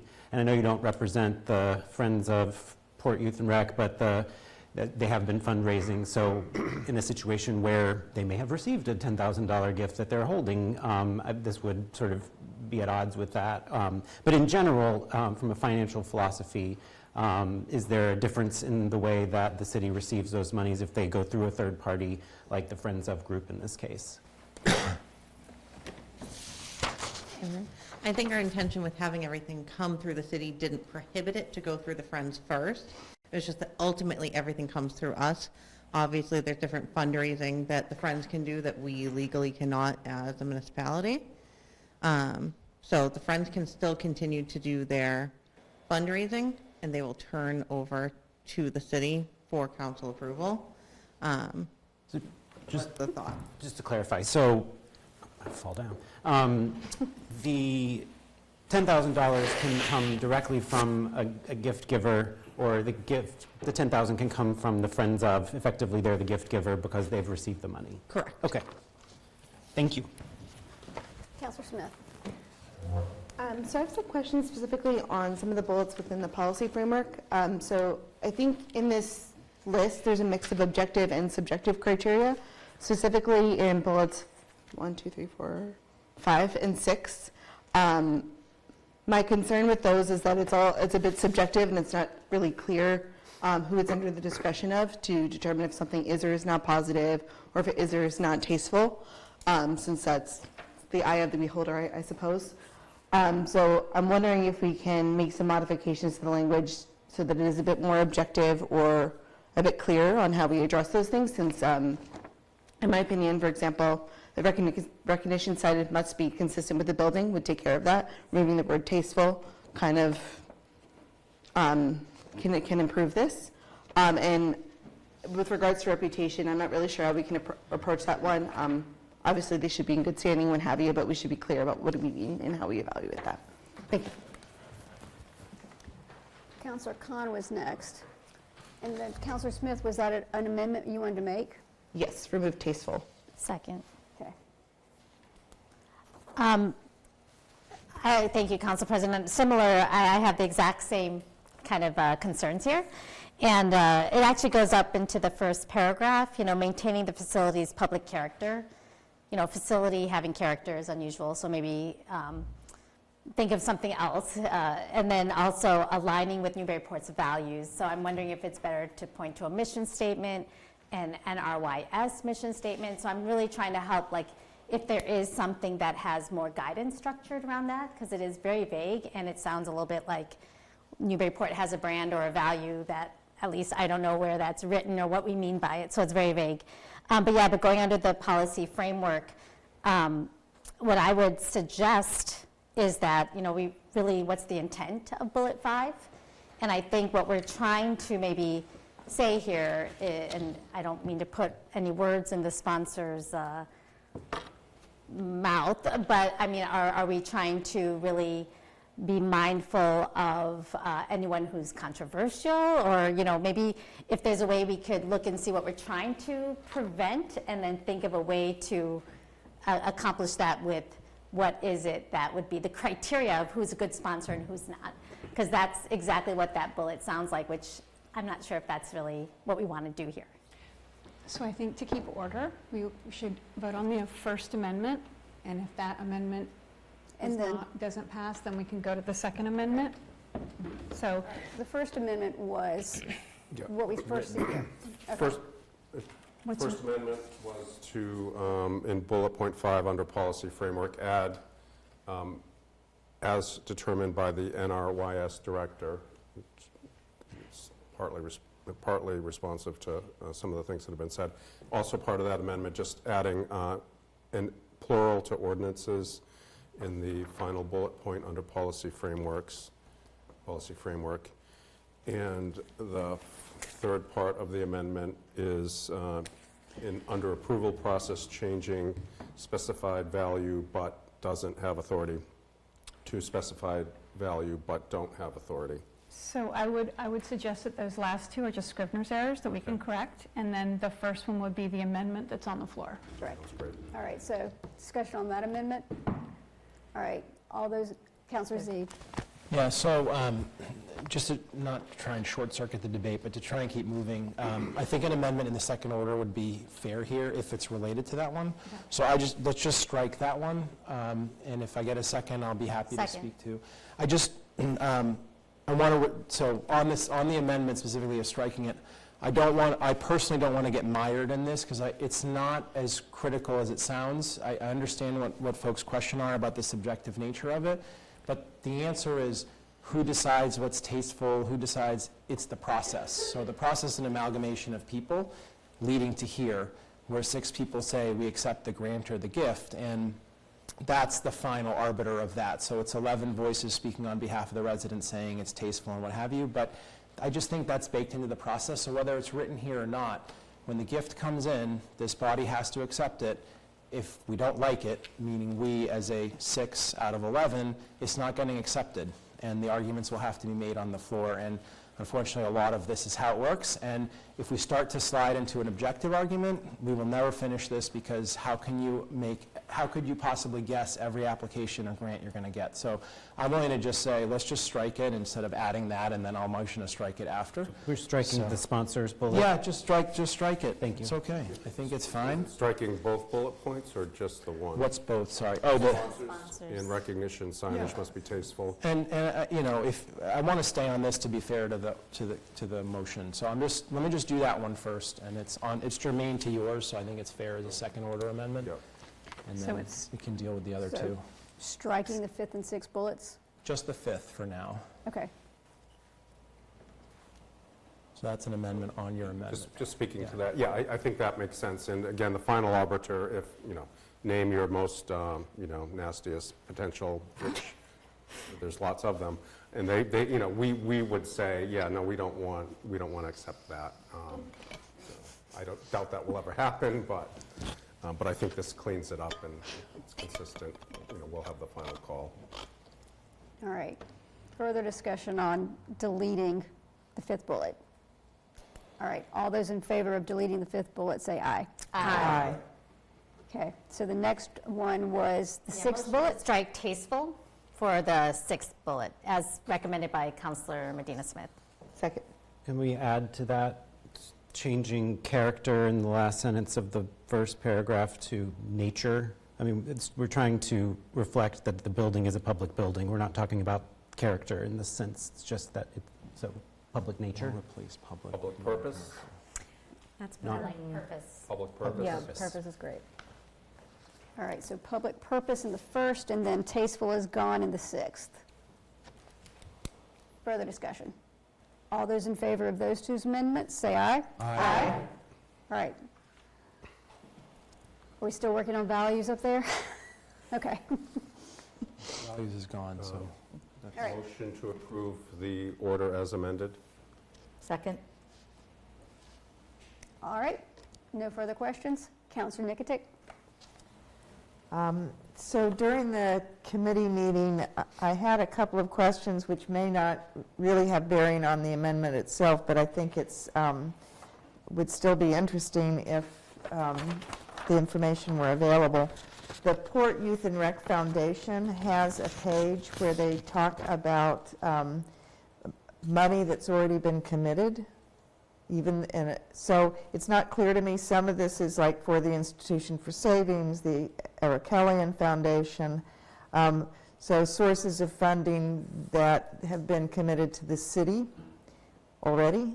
So it's hard to understand, is this new? And they don't match the city's amounts. So is the Institution for Savings giving another $250,000? You know, that was just, it's just confusing, and I was hoping that it could be clarified what this foundation is saying versus what we know as a city to be happening. So I'm going to ask Director Sorrow to step up to the plate. As Councillor Zede alluded to earlier, there are donations that we have received that have not come forward because they are requesting recognition. So once this framework is settled, those will come forward to council for your deliberation. Okay. Right now, they don't match what was in when the numbers were provided to the public for the debt exclusion vote. There are different numbers from two of these donors, so I'm just, have the numbers changed? Are they higher? So let's see. So Eric Kellyan was $200,000. On the foundation website, it's $150,000. And let's see, the IFS was $200,000 in the funding plan, and it's $250,000 on the foundation's website. So did they really change, or is this just? I can double check and I'll get that answer for you tomorrow. Thank you. Thank you. Councillor Delay. Question on this, the recognition term says it's 10 years. Is the intent here that the donors would pay the recognition amount, the donation amount over that 10 years, or a one-time payment of that amount that buys them that recognition right for 10 years? Councillor Zede. I mean, I think the intention is that they would be paid up front, and at the end of the 10 years, there would be a renewal. But by mutual agreement means that it's whatever terms both parties are willing to accept. Again, the donor acting through their own governance, whatever it is, and ours is the mayor and the city council. So if somebody came and said, we'd like to donate over a period of years, we'd have to consider that. And is there another person who's willing to sponsor and pay the full amount up front? I mean, these are some things that could be considered. These are gifts, obviously, so we're not negotiating a hard negotiation. But generally speaking, I think the check would come at the outset. Okay. Be my expectation. Other questions? Yeah. Okay. So I just want to also say that I appreciate the fact that we went down the road of recognition rights and not naming rights.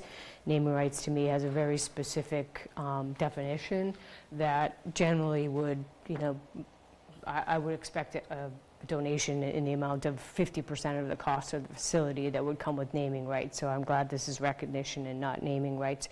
I am curious about who ultimately is the person who is going to make sure that this is followed, particularly around private organizations soliciting donations. It is my understanding of Chapter 44, Section 53A, that a private organization cannot take those funds in if they're intended for the city, that they need to come directly and be deposited in the treasury. So I'm hoping that that is what happened, that they're not holding monies that were intended for the city. So.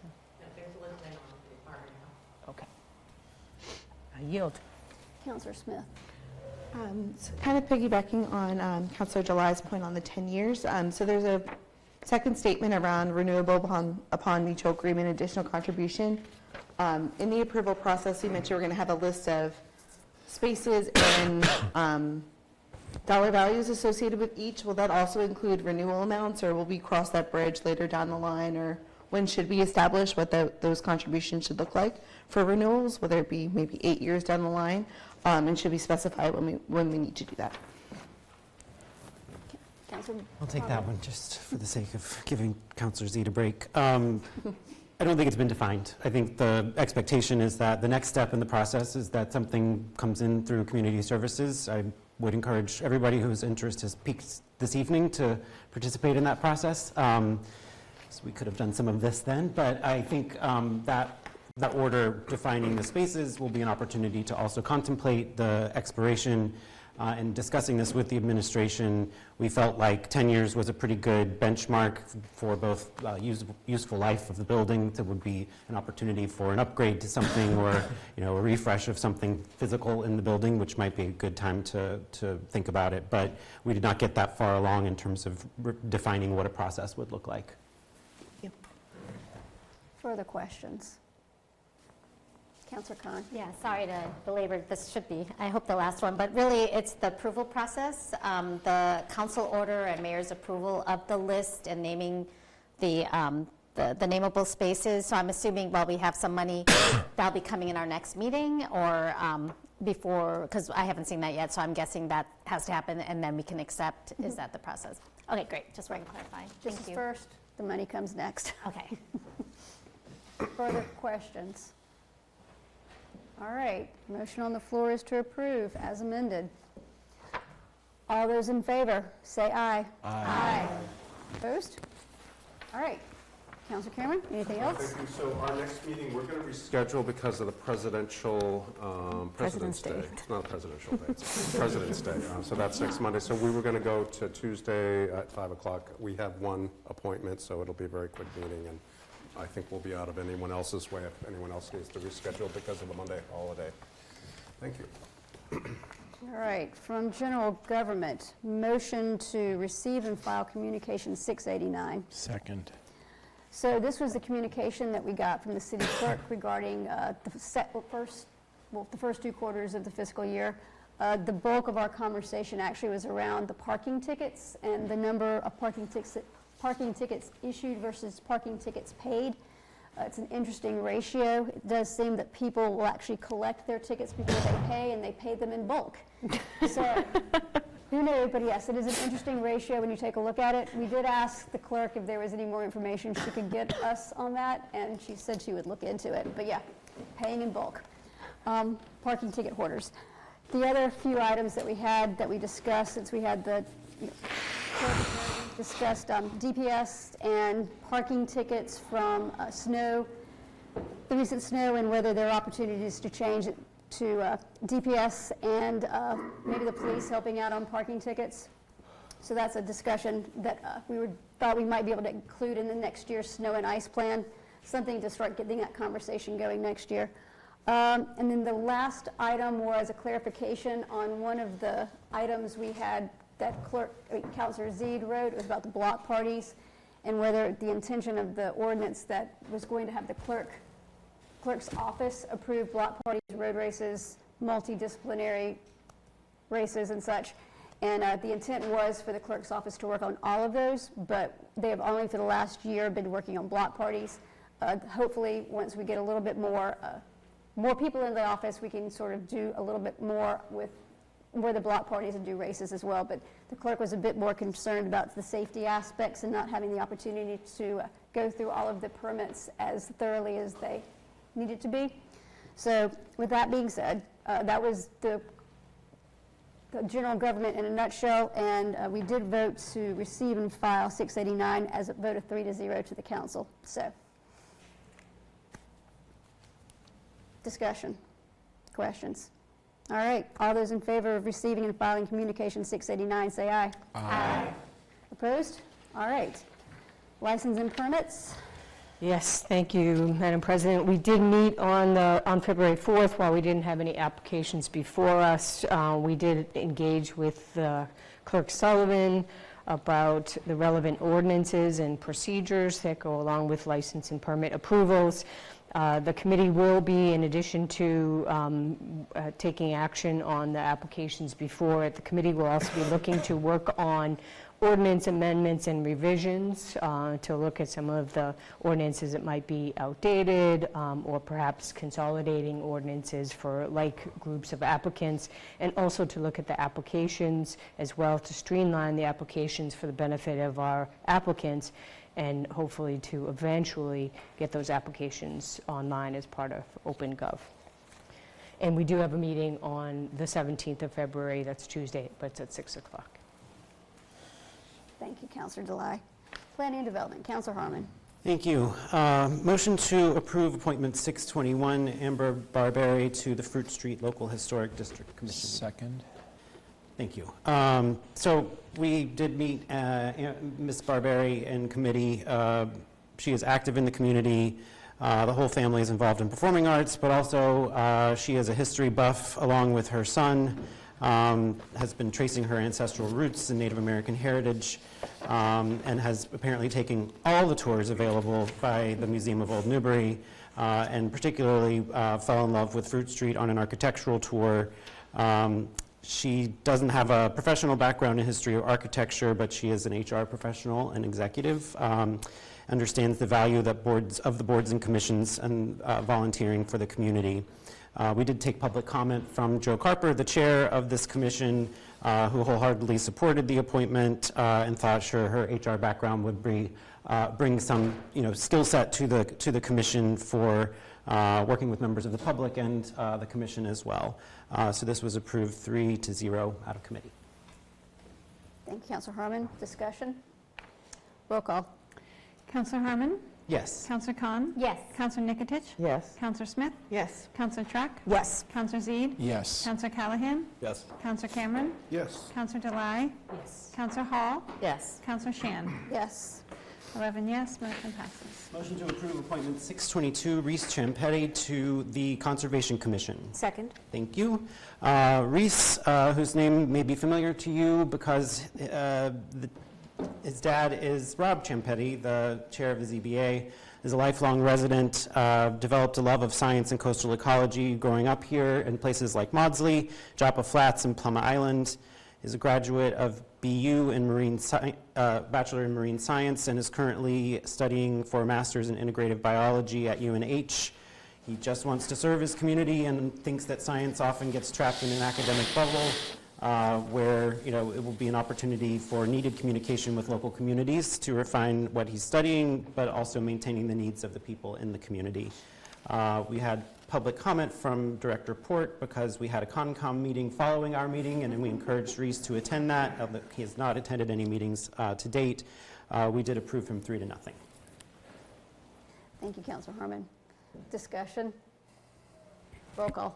Councillor Harmon? Yes. Councillor Khan? Yes. Councillor Nikotich? Yes. Councillor Smith? Yes. Councillor Track? Yes. Councillor Zede? Yes. Councillor Callahan? Yes. Councillor Cameron? Yes. Councillor Delay? Yes. Councillor Hall? Yes. Councillor Shan? Yes. 11 yes, motion passes. Motion to approve appointment 623, John Harding to the Zoning Board of Appeals Associate Member.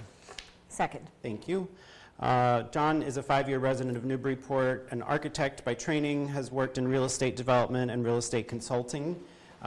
He's very passionate about giving back to the community by volunteering, also opening a small business in town, very committed to Newburyport locally, calls it his forever home, and wants to bring his real estate background, stretching from the design process to the construction process to the ZBA, and noted that he has spent a lot of time presenting to the ZBA, and there was a good question from Councillor Nikotich around familiarity with Newburyport zoning, so it was worth noting that he has studied zoning nationally on different projects, so very familiar, not necessarily with every one of our bylaws, but with the process of getting up to speed.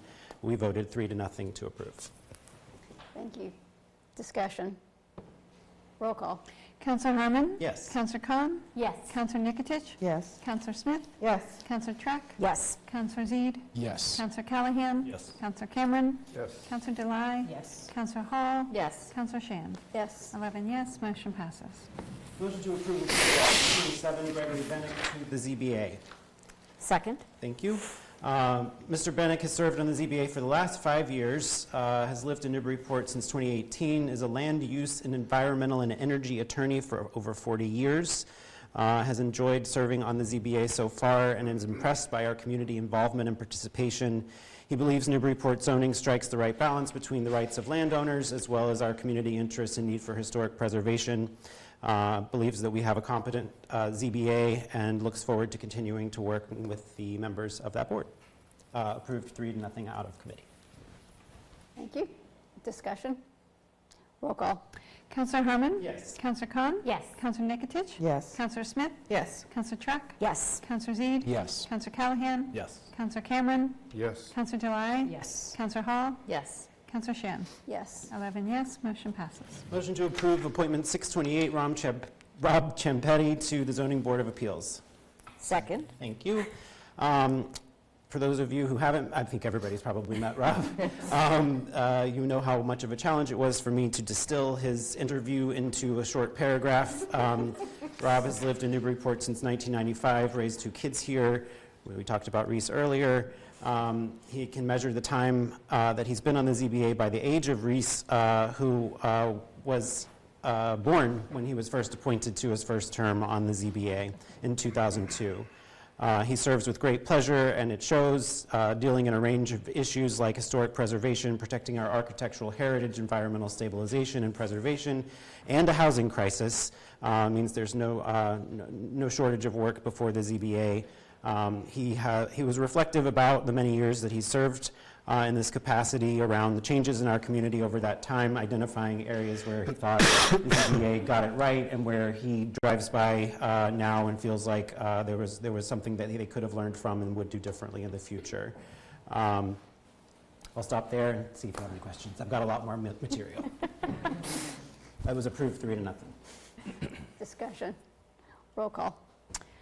Councillor Harmon? Yes. Councillor Khan? Yes. Councillor Nikotich? Yes. Councillor Smith? Yes. Councillor Truck? Yes. Councillor Zede? Yes. Councillor Callahan? Yes. Councillor Cameron? Yes. Councillor Delai? Yes. Councillor Hall? Yes. Councillor Shan? Yes.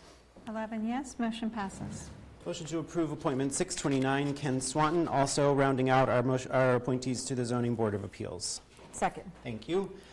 Ken Swanton has been a Newburyport resident for 7 years, has been a ZBA member for 6 of those years, retired technology executive. He has a history of volunteering, including select board work, school committee work, Concom work, and now ZBA. He believes that we've made progress in the last 6 years, making fewer exceptions on Plum Island, also generally a lot fewer variances in the last 6 years.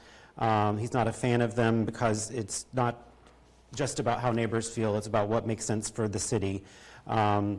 He identified recent challenges around the Kmart process and mansionization, and encouraged us to consider updates to our zoning ordinances to clarify specifically the mansionization issue, but also in general to, I believe he thinks variances shouldn't happen because the zoning should allow for what we would allow for. So we had a great discussion and approved him 3-0 out of committee. Thank you. Discussion? Roll call. Councillor Harmon? Yes. Councillor Khan? Yes. Councillor Nikotich? Yes. Councillor Smith? Yes. Councillor Truck? Yes. Councillor Zede? Yes. Councillor Callahan? Yes. Councillor Cameron? Yes. Councillor Delai? Yes. Councillor Hall? Yes. Councillor Shan? Yes. 11 yes, motion passes. Motion to approve appointment 640, Andrew Port, Director of Planning and Development. Second. Thank you. Director Port appeared, and as you can anticipate, spoke longer than Rob Ciampetti, but we got to speak about some of his priorities, getting new councillors up to speed and being a resource for them with questions in the current term, focusing on a wide array of issues in the Office of Planning and Development, creates some difficulty with the amount of process and complexity and overlays across departments, citing an example around water supply issues that aren't sort of in the Office of Planning and Development, but is a key dependency for the work that they do. Likewise, talked about zoning ordinances, that they are both complicated and time-consuming process-wise for the staff as we update those. focused on an upcoming project to update our city's master plan, which will take place in the next fiscal year, and was encouraging the council to consider early the budget implications of that so that we had the consultants that we need to guide us in that process. It's a 10-year update, so we want to get it right. Appreciated the City Council approving the environmental planner position in the last budget year, and through some of the discussion with Committee of the Whole members of the Council, suggested perhaps a quarterly agenda item within the Planning and Development Committee to receive less structured updates around specific issues, but as an opportunity to continue to keep tabs on the work that's going on there and the needs of the Office of Planning and Development. I'll stop there and offer any questions, but we did approve him 3-0 out of committee, and I'll note that members of the ZBA, Mr. Swanton, Mr. Champetti, provided glowing praise for Andy's reappointment, as well as Zoning Administrator Jennifer Blanchet. Thank you. Discussion. Roll call. Councillor Harmon? Yes. Councillor Khan? Yes. Councillor Nikicic? Yes. Councillor Smith? Yes. Councillor Chuck? Yes. Councillor Zede? No.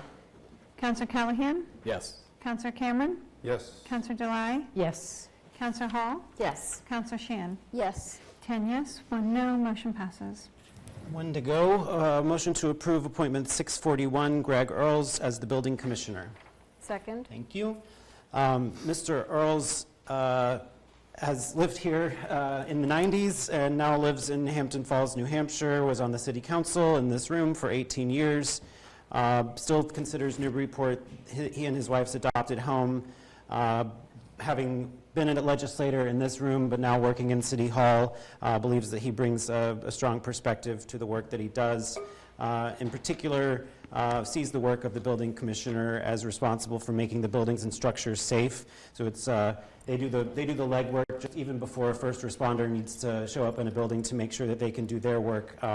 He believes that they're on the front lines. We had some discussion of issues around some state energy codes, confusion around short-term rental unit regulations, as well as ADUs that I noted and will be following up with him on to see if he does need support from the council or our state representatives.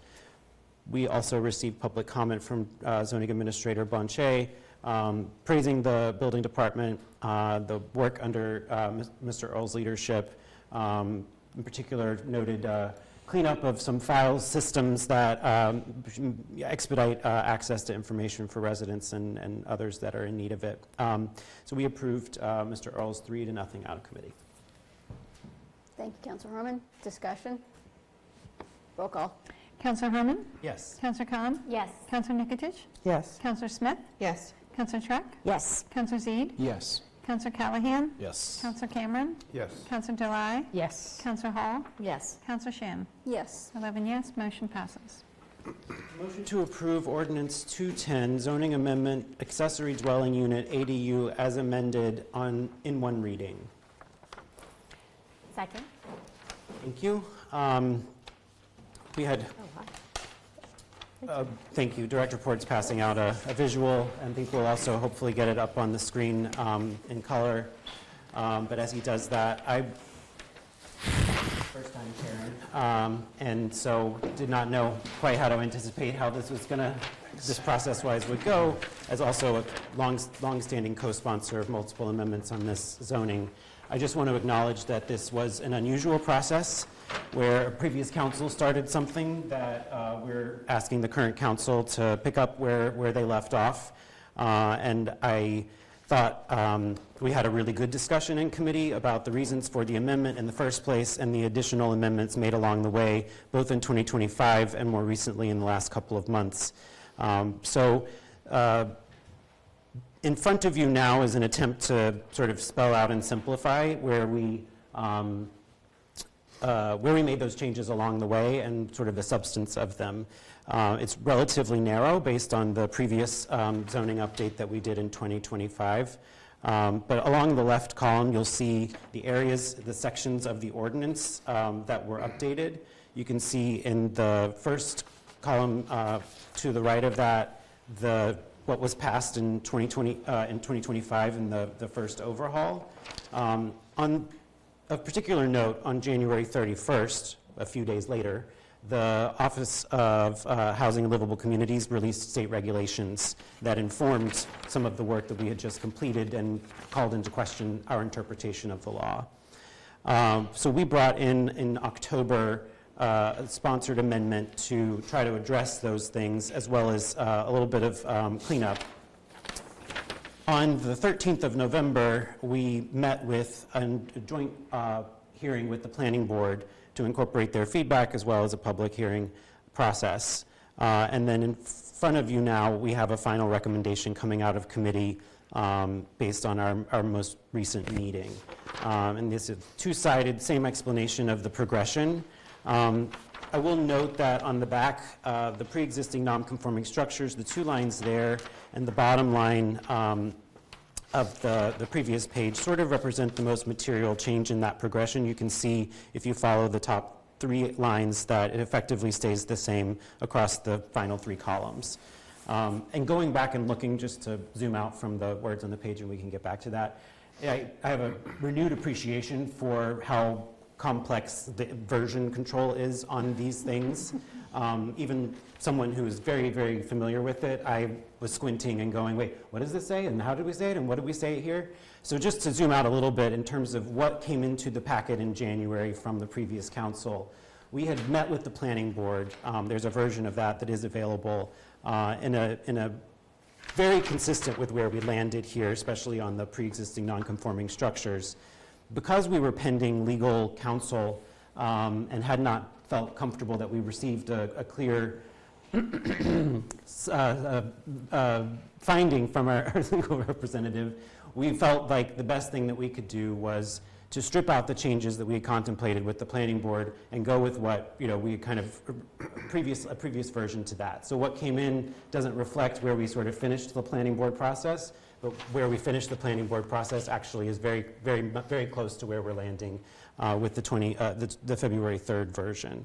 So just to walk through this really briefly in terms of the changes. The purpose statement, I'm just reading from the far right column. The references are now made to both the Zoning Act and the HLC regulations, and we added the date of the regulations just for clarity. So if the regulations changed, we'll know when which version we were looking at. We made a minor clarification on residential use from the version that we had originally proposed because of the HLC guideline. In the most recent version, all that does is it says single family, two family, multifamily, and the types of multifamily that we mean, and in specificity. The primary accessory structure hasn't changed in the last three versions. We did take slightly more, we believe, legally defensible approach around the height of accessory structures where they fit more neatly within the lot. We allow for, as we would with other similarly situated structures, the height, but where they're closer to the lot line, we have gone with a version that has a bit more stringent height requirement, so that if you're closer to the neighbors, you have a little bit higher bar to pass or lower bar to pass. On the back, this is where I think a lot of the confusion came in. Where we came in, the version of the amendment that we sponsored in October, the sort of clean first attempt, allowed pre-existing non-conforming structures to be adapted to be an ADU as of right, period, end of story. And then second, consistent, but a lot of the conversation has been around when intensifying or extending a pre-existing non-conforming structure, that does trigger a special permit for non-conformities would be required. So if you're making a non-conforming structure bigger, you need a permit. If you're not, you can make it an ADU. And so hopefully this just spells out a little bit of the process-wise how we got here. And I will stop talking and allow my co-sponsor or Director Port to fill in anything that I missed and answer any questions.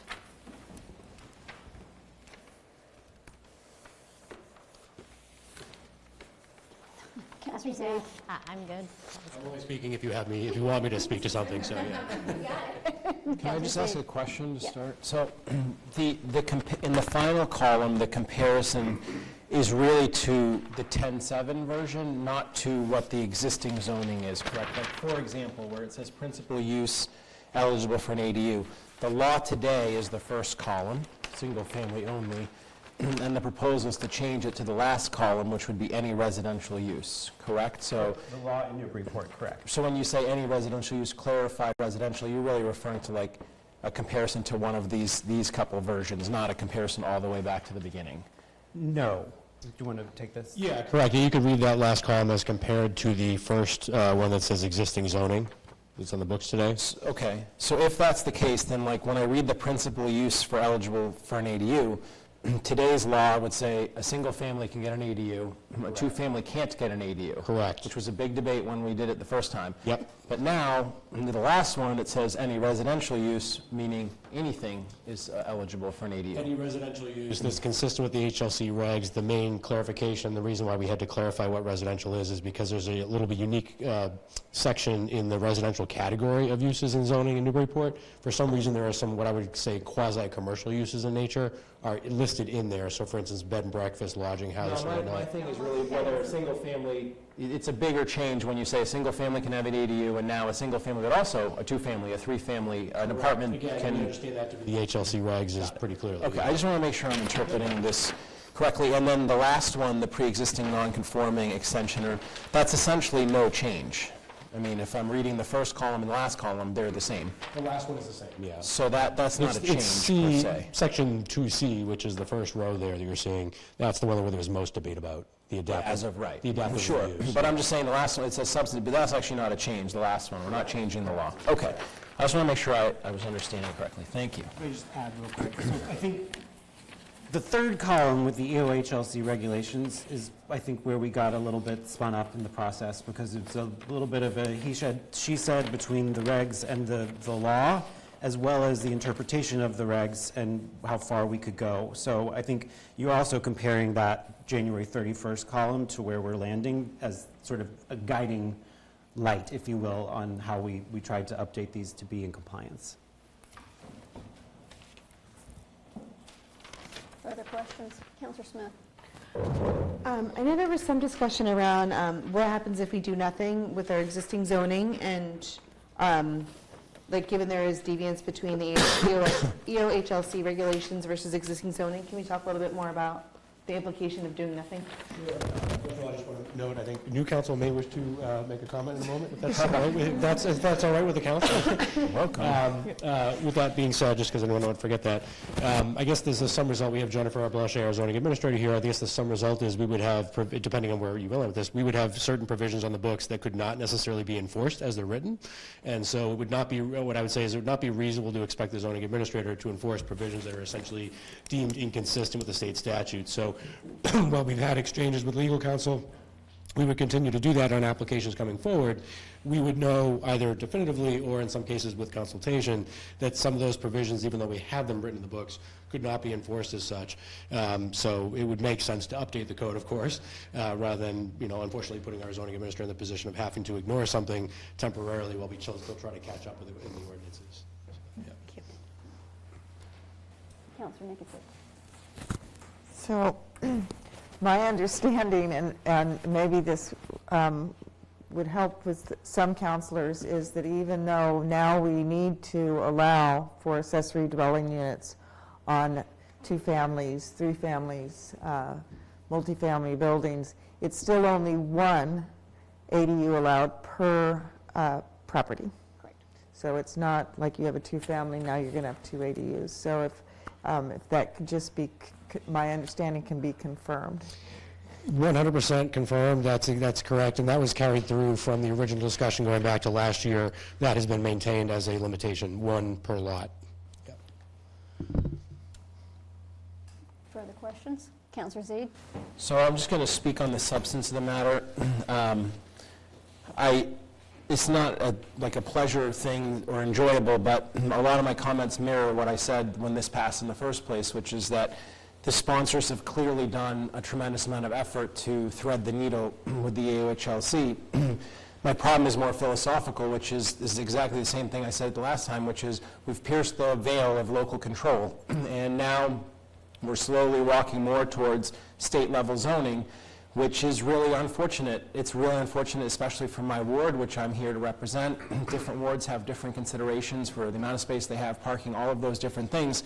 But not only have we kind of continued that march, which I thought was going to happen, and it's not surprising that it is, the second thing is we're not protected by any state-level legislative process. This is all done through regulation, which means you can write any dates you want, and then they can change them again tomorrow if they're not getting the output that they want, and we'll again be out of compliance, and we'll again be here saying, oh my gosh, we have to update this thing.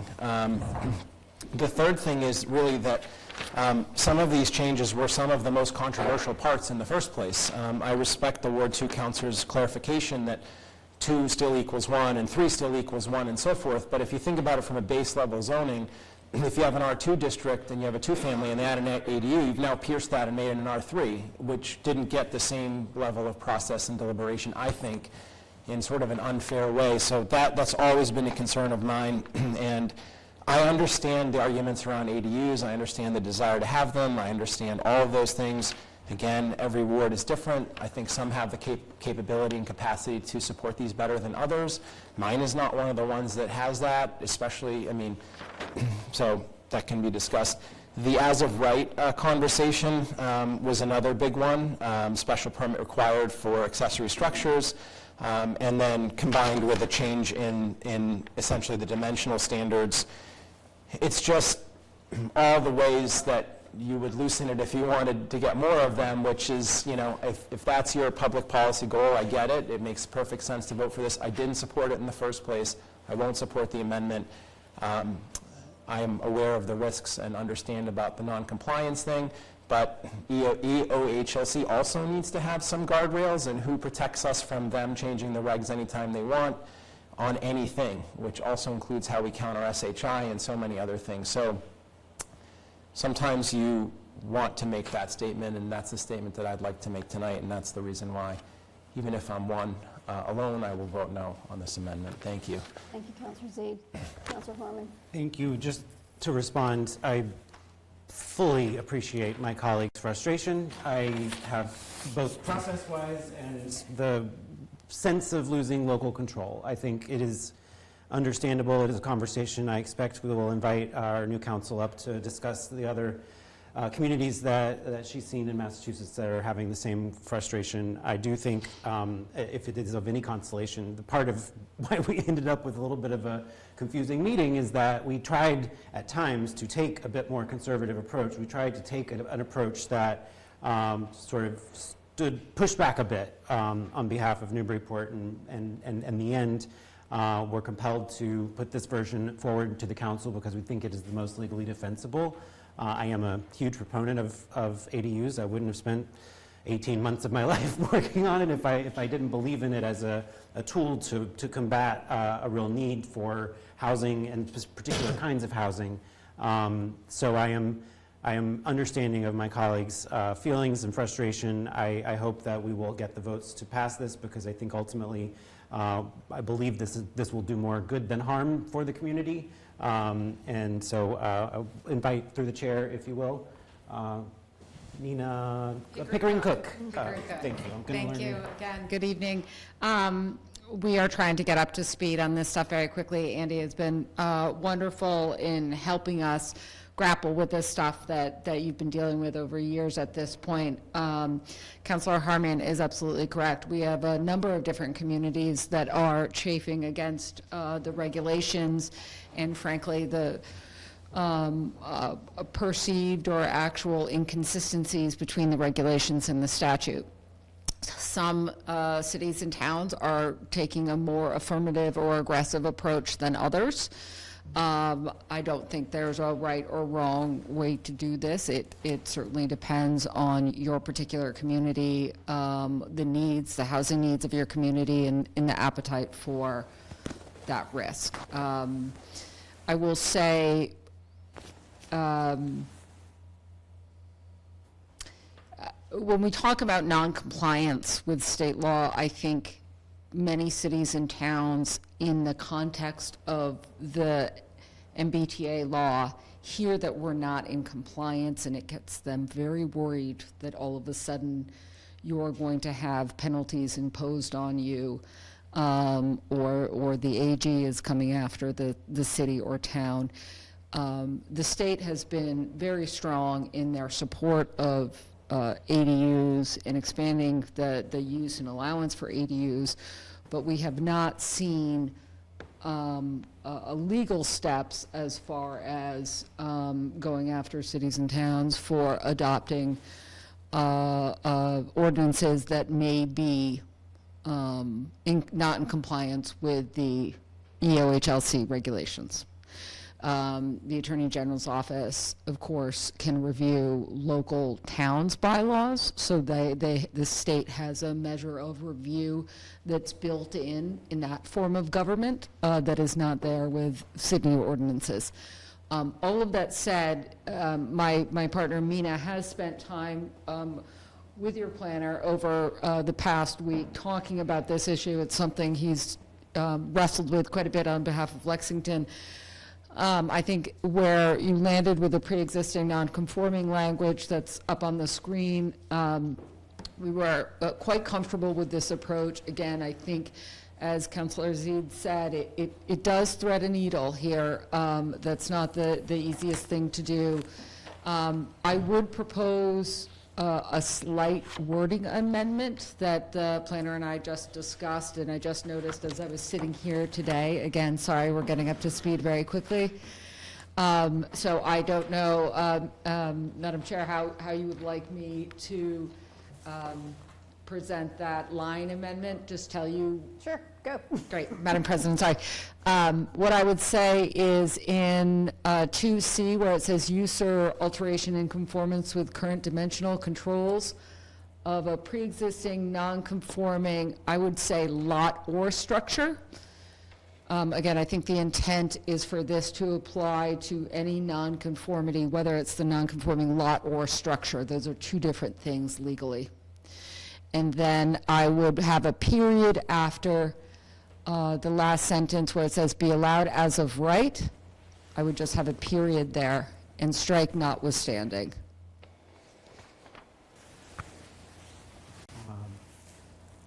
If my co-sponsor is comfortable. Yeah, I'm still kind of absorbing that There's because no we do. friendly amendments anymore, so you gotta just. I'm make a sorry, motion could I just ask anyways. a clarifying question? When you're saying strike notwithstanding, you mean strike notwithstanding and everything And everything after? after. Okay, that's what I thought. Everything Nope, after. I see. So yeah, put a period here. Yep. And then here, lot or structure. And if I could, while you're still thinking, if I could further clarify, so you're just taking that final clause, condensing it down, putting lot in the front, and does it substantively change what you were trying to say here, or is it just a tightening of the language? It does not. It's making it consistent. So this is something I discussed with Andy. My understanding is that C was intended to apply to nonconforming lots or structures. Oftentimes in law, people refer to a nonconforming lot or structure somewhat interchangeably. Courts have been specific more recently about the fact that a nonconforming lot is different than a nonconforming structure. As drafted, you refer to a nonconforming structure in the beginning, and then in the last sentence, you refer to a nonconforming lot because you're referring to frontage or total lot area. What we're trying to do is just say, look, if something's there, whether it's on a nonconforming lot or structure, and you're not changing what is there already, it's allowed as of right. Got it. And so that's, my understanding is that was the committee's intent. And so I'm just trying to make sure that verbiage matches that intent. Is there a counselor that would like to make that amendment? So can I get Councilor Cohen? clarification?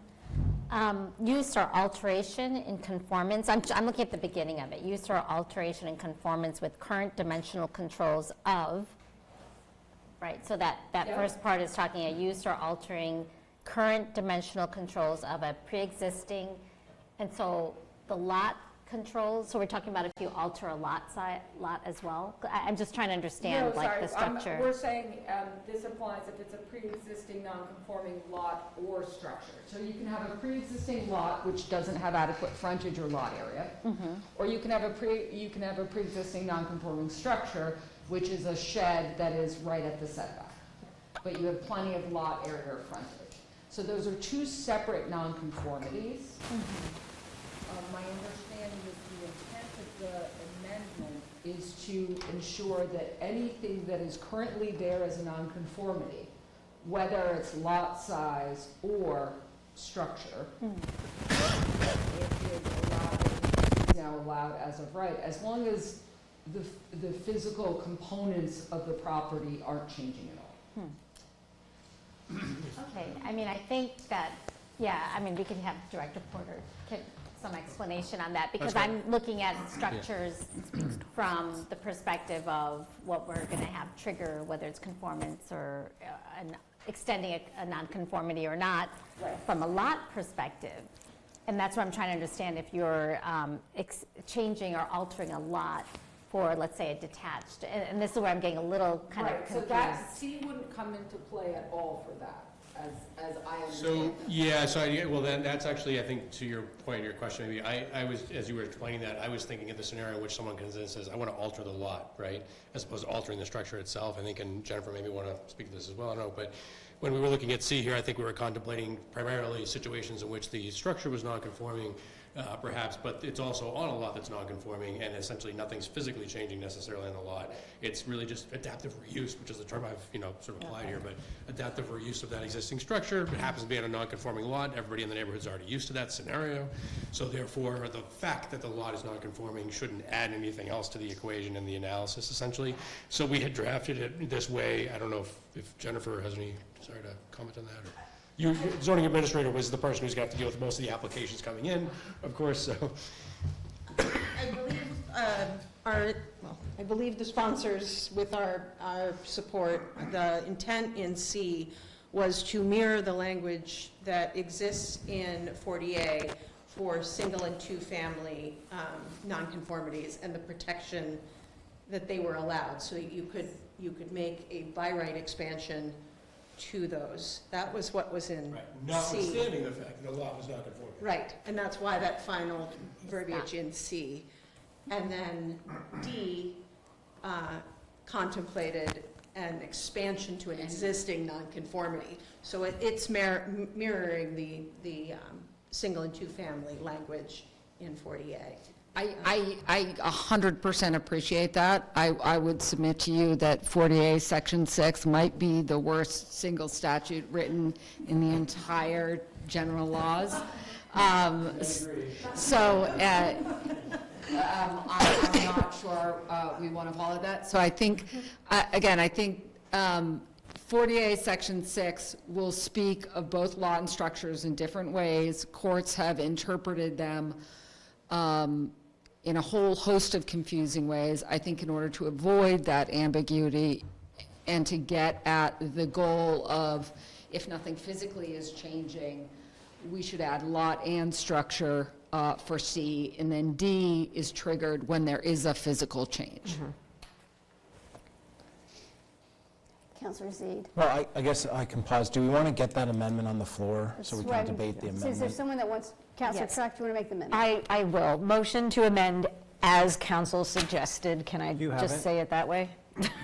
So you strike after as of right, and you change structure to lot or structure. Oh, I have to second. Thank you. So it's conforming lot or structure, non-conforming lot or structure. Correct. And then be allowed as of right, period, striking the entire bottom line of Section C. Correct. And could I, oh, sorry, go ahead. Is that the amendment? Yes. All right, discussion on the amendment. Councillor Zede. So I just want to keep in the furtherance of my point. We're talking too technical. People keep saying nothing's changing, but it is changing. If you were living next to a building that was like a garage and now people are going to live in it, it's different. I mean, that's the whole, like, zoning is a combination of the physicality and the use. We know this is like in just common sense, there's a difference between living next to a Walmart as there is living to another house or something. So I understand that there are similarities, and ADUs are not as wildly different as a Walmart would be to living next to it, but it is changing. So inserting lot, respectfully, I think is being sort of said is not a very big change, but it is a big change, because if you're in a tight ward where the structure is non-conforming, the lot provides you some measure of protection if you're saying, all right, I'm living on a very small postage stamp next to another very small postage stamp, and the structure may be non-conforming, and fine, you can go ahead and use that, but if the lot's also non-conforming, it would trigger, it doesn't mean you can't do it, it just there creates some public process, deliberation, and discussion there. If our setbacks and everything are screwed up, which I'm very willing to stand up here and say, they could be certainly reconsidered, but you can't do an end run around that and say, okay, let's solve it from the side door. You have to solve it from the front door, in my opinion. So I just think this is it's a Newburyport thing again. Maybe in other places where everybody lives on acre lots and maybe there's a building tucked up, the lot's conforming and the structure's not, fine, that's one thing. That could even, again, without trying to get too ward specific, that could certainly apply in outer wards, but it doesn't apply in inner wards. So it's the whole problem with trying to blanket everything into one big old thing and say, okay, no ill can come of this, when my experience anyways is the developers find the ill and then they use it to beat you to death, and then you end up with these bad outcomes. So I'm just trying to make the point, I don't think it's as non-substantive a change. It is a material change. I can stop using double negatives. Norman, and then Councillor Truck. Thank you. And once again, I will agree with Councillor Zede on the spirit. However, I think we're to the City Solicitor Pickering Cook. I think we're saying non-conforming lot two different ways. Right now we're saying it one way, and you're recommending that we say it another way. Am I interpreting this change correctly? The last phrase that you're taking off effectively says, if it's non-conforming on a non-conforming lot, and then and now we're just moving that up to the top and saying non-conforming lot or structure. Correct. My intent with this change is to make what I think the council committee was trying to do more accurate. Again, just not adding non-conforming lots to C. My understanding is that C was already included allowing ADUs on non-conforming lots by right. So it's just, this is just a classic lawyer wording change to make sure everyone down the road in 5 years looks at this and says, hey, wait a second, they said non-conforming structure in the second line, but in the last line it's talking about a non-conforming lot. Those are two different things. Director Port. Sorry, I wouldn't suggest this language is doing anything different. The same sort of end result as what we were talking about in, in here in the draft that you saw come in the packet. I do, to Councillor Zede's comment, though, I think what Councillor Zede may have been getting at was the question, the actual policy change from HLC and the statute to this point here. But if that's the case, it's worth noting, I guess, that although we're speculating on what the future case law is going to be, to some degree, I think it would be the ZBA, the Zoning Board of Appeals, if they were presented with something like this, essentially the adaptive reuse of a structure that's there, certainly defer to council, but I think they would be hard pressed to find, to basically determine that something to adaptively reuse a structure that's already there is substantially more detrimental to the neighborhood than the existing structure that's there, or the activity, the use that's going on there. So essentially to change that structure that's already there with accessory to a residential use, a primary residential use, as the ADU itself is, according to state law, it's a TOFA protected use. So I guess what you have to sort of add into that equation is, if you're wanting to send something to the ZBA or the Board of Appeals for review, are they actually in a good position to really say this is a substantial detriment to the neighborhood? I think they're going to be hard pressed to make that determination. So just wanted to add that for your consideration as you think about what may be a good or not process. Understanding there's a reasonable spectrum here to have, obviously, as we've noted already. Councillor Chalk. I yield. This pretty much covered what I would have said. Councillor Nicotic. Okay,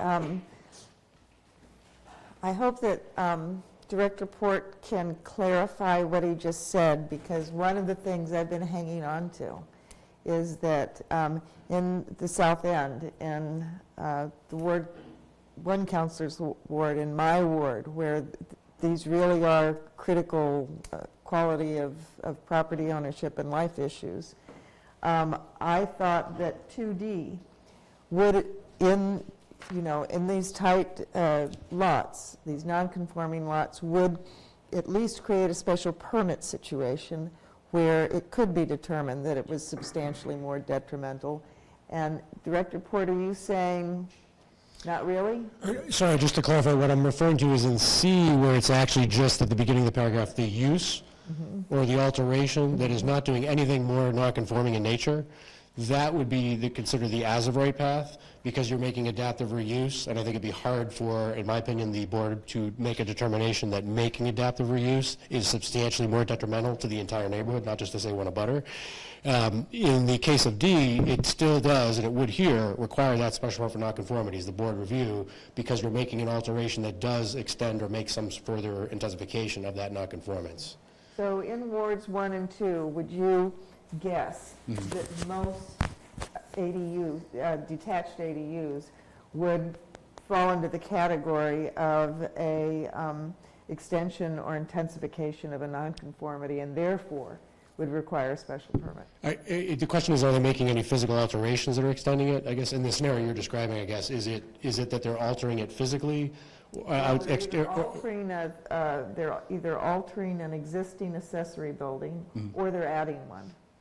Right, so if they're adding one, they're going to have to conform with all the dimensional standards, whether, right, the primary, if they're right, to be a larger structure, interior of the lot, if they want to have an accessory structure that's smaller in size and have it closer to a lot line, they'd have to adhere to those same standards, and so it's the, you know, no disparate treatment for the ADU, it's the same spatial treatment, you know, under zoning.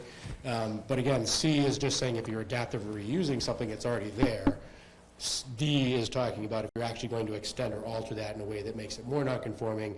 Obviously, you'd expect the board to say, we need to take a look at that to see whether that's more detrimental. So I think perhaps an example might help. I think with land use stuff, it's always helpful, either a picture or an example. So I live in Old Town Marblehead. I am as close to my neighbors as you could possibly be. I have barely any backyard, right? If I have a 500 square foot shed in the backyard, everything is non-conforming in Old Town. So if I have a 500 square foot shed in the backyard and I decide I want to fit it out for my mom, but I'm not changing anything on the exterior, it's just gorgeous inside, right? Under this, I would be allowed to do that as of right under C. I'd go get a building permit as long as I complied with the building code. If, however, I decide my mom needs more than 500 square feet, that's pretty small, I'm gonna make it 900, so I'm gonna add 400 square feet. It's at that point that triggers the special permit in D. Now, I think there are a couple of things going on here. What I hear from Councillor Zede is even that change in C, where there's no physical change, there's a use change. And that is a valid policy consideration for you all to consider, that even though there's no physical change, there is a use change, so the impact may be different. I think, again, in order to try to comply with how EOHLC has interpreted the statute, understanding that the state is quite pro ADU and enthusiastic about allowing these, we thought the differentiation between any physical changes when it comes to just this pre-existing non-conforming was a sensible path forward. But reasonable minds can certainly disagree. Councillor Khan. Yeah, thank you. And I really appreciate, thank you so much for trying to kind of help guide us here, you know, kind of on this, on the fly, kind of, so to speak. I think because this evolved in so many ways, and initially we were really looking, if we remember this table here, one of the things that was a big kind of item that we had to modify was the second to last row, which was really pre-existing non-conforming structures, where we said special permit for accessory structures and as of right if it's within a principal structure. So we knew that that was not, that after EOHLC promulgated their regulations, that all of it's as of right. So our main amendment here was to take the language we had before and make it appear as, you know, include it as of right, But the one thing that I think the notwithstanding is actually referencing something else. And maybe the zoning enforcement officer can correct me, but it's saying, even though we're talking about nonconformance, it says notwithstanding that lot that you're, here we are allowing as of right, because that's a trigger when people look and see as of right, it really makes you think that I could do this. But this was, to me, a reminder, hey, but that lot still might be nonconforming. And that's kind of how I'm reading. I've been reading this over and over again. And I think the way it's framed, I think it's still okay this way. But I look to those who work with this language more often here. You are, so that was not the intent of the notwithstanding, just to make sure. It was lacking previously, but so we added it again. That's perfectly acceptable to put it in. Okay, all right. That's helpful because to me, not being the legally writer here for zoning, I want to make sure that would fit with the intention of what some of the support that you guys gave us in writing some of this here. Yeah, I think we agree on that. Understand. So the policy debate, of course, as some councilors have pointed out, and then there's the actual, I think we agree that this is accomplishing the same intent that was discussed in committee, essentially. So, Yeah. It was certainly not my intent to change what we were trying to come out of committee. Okay. Correct. Well, with that said then, I think the other conversations are it's good to hear. I think we all know how painful this has been, but in terms of this amendment, then I would definitely support if this still kind of keeps that intent of that bullet. So, great, thank you. Thank you, Councilor Khan. Further discussion on the amendment? All right.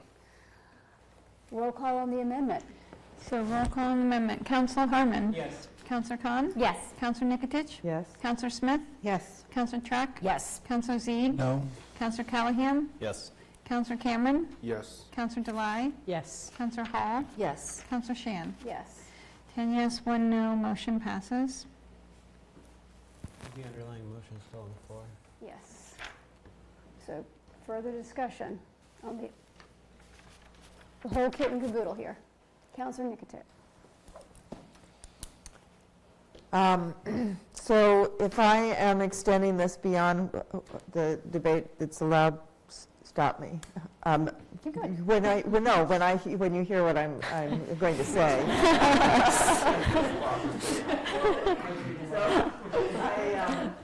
I think the Ward 1 councillor and his frustrations are exactly right. And it's a big frustration for me. I have been convinced that we had to thread this needle and that this is the way to do it. But what may be out of bounds is, and not to throw gas on the fire, but our ordinance has language about parking, and parking in wards 1 and wards 2 is a nightmare. And the state statute says that we need to not require additional parking if something is, where did it go? Something is within a half a mile of an MBTA commuter rail station and or bus station. And that's how our ordinance reads.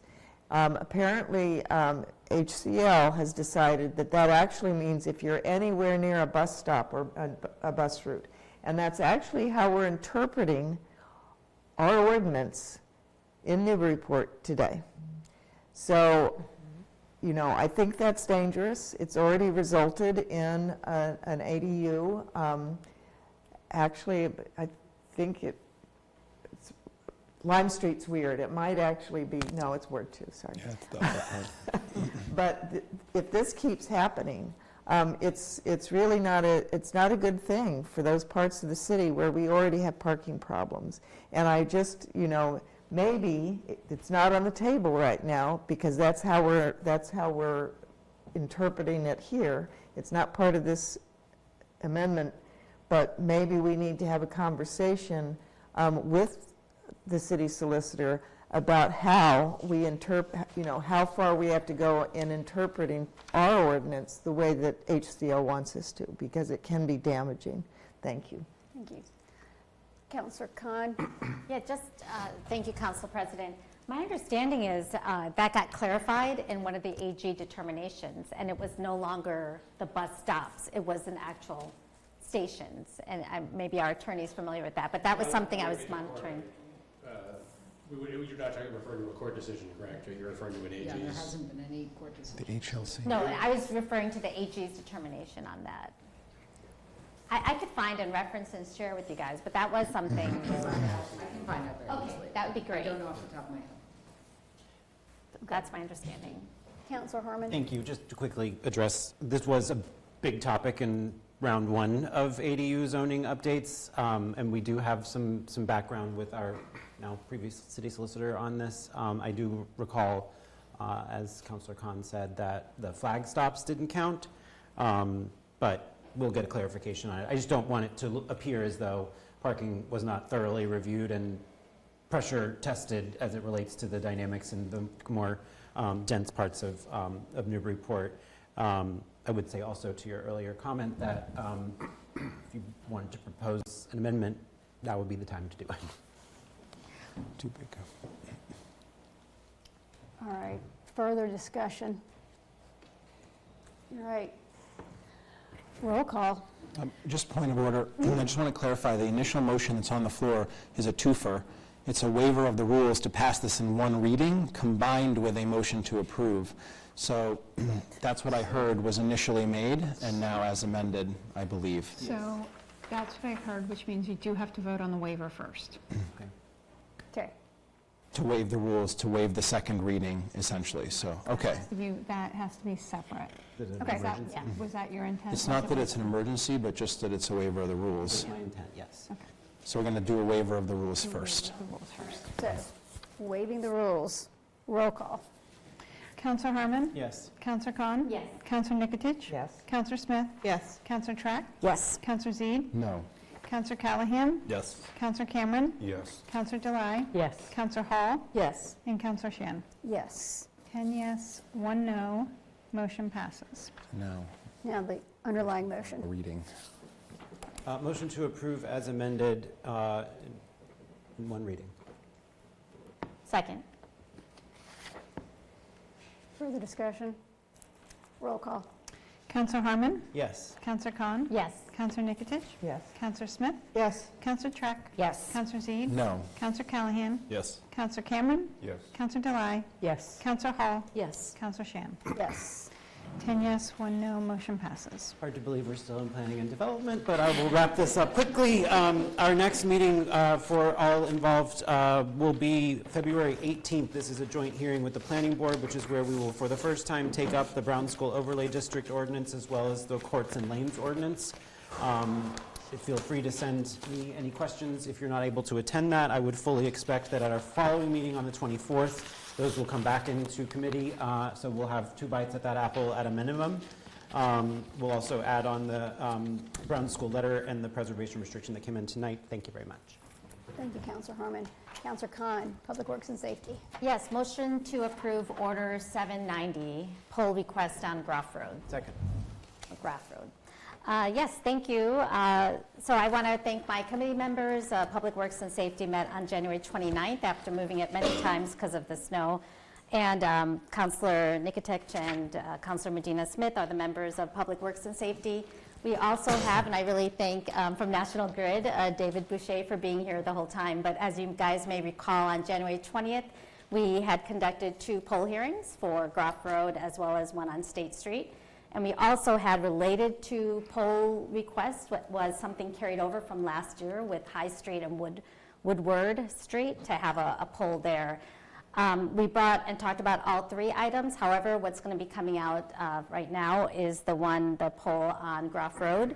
And that's why I'm going to talk about that first. So really, National Grid came before us last year and talked about doing across the city a review of different kind of locations for polls to be able to address when outages are done, how to mitigate and isolate when there's a need for it. And it's an effort they've been doing kind of around the area. At the time when we started getting a lot of these poll requests, a lot of questions came up like, what's the big plan? You know, let's get an idea of what's the scope, how is the decision being made in terms of the capability of existing poles and being able to have the equipment to do the isolation required. And so National Grid is still going to be working. Their contact that I've been in touch with will present something and give me something that I could bring into our meeting. But in the meantime, we've been able to go through a little bit at the location on Graff Road, which is right across from where Diane's Fine Dessert used to be, and had not only was Mr. Boucher, who's a senior technician, senior design tech at National Grid, as well as, I believe, Caden, I'm forgetting his name, Caden Brown, no, that's a football player, right? No. Caden something, but he was the person who did this. Yeah, I won't make it up, but Caden was also there, who was the design engineer and had gone to the site and was able to talk about, you know, more specifics of why that particular pole was needed. I would say in this case, it seemed very, the abutters get notified. Clerk Sullivan has said that it's required that 10 business days, I believe, of them being notified around there that this pole is being looked at being installed there. And we had not heard from any abutters. It is in Ward 3, so Councillor Callahan, if you haven't heard from anyone.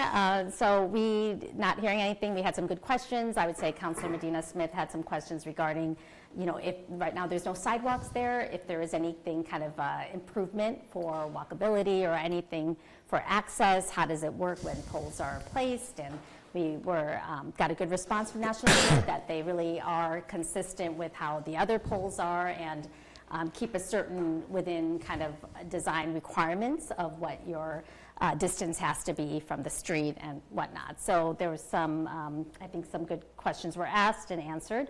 The committee approved this 3-0, that we go ahead and approve this one. Okay, thank you. Further questions?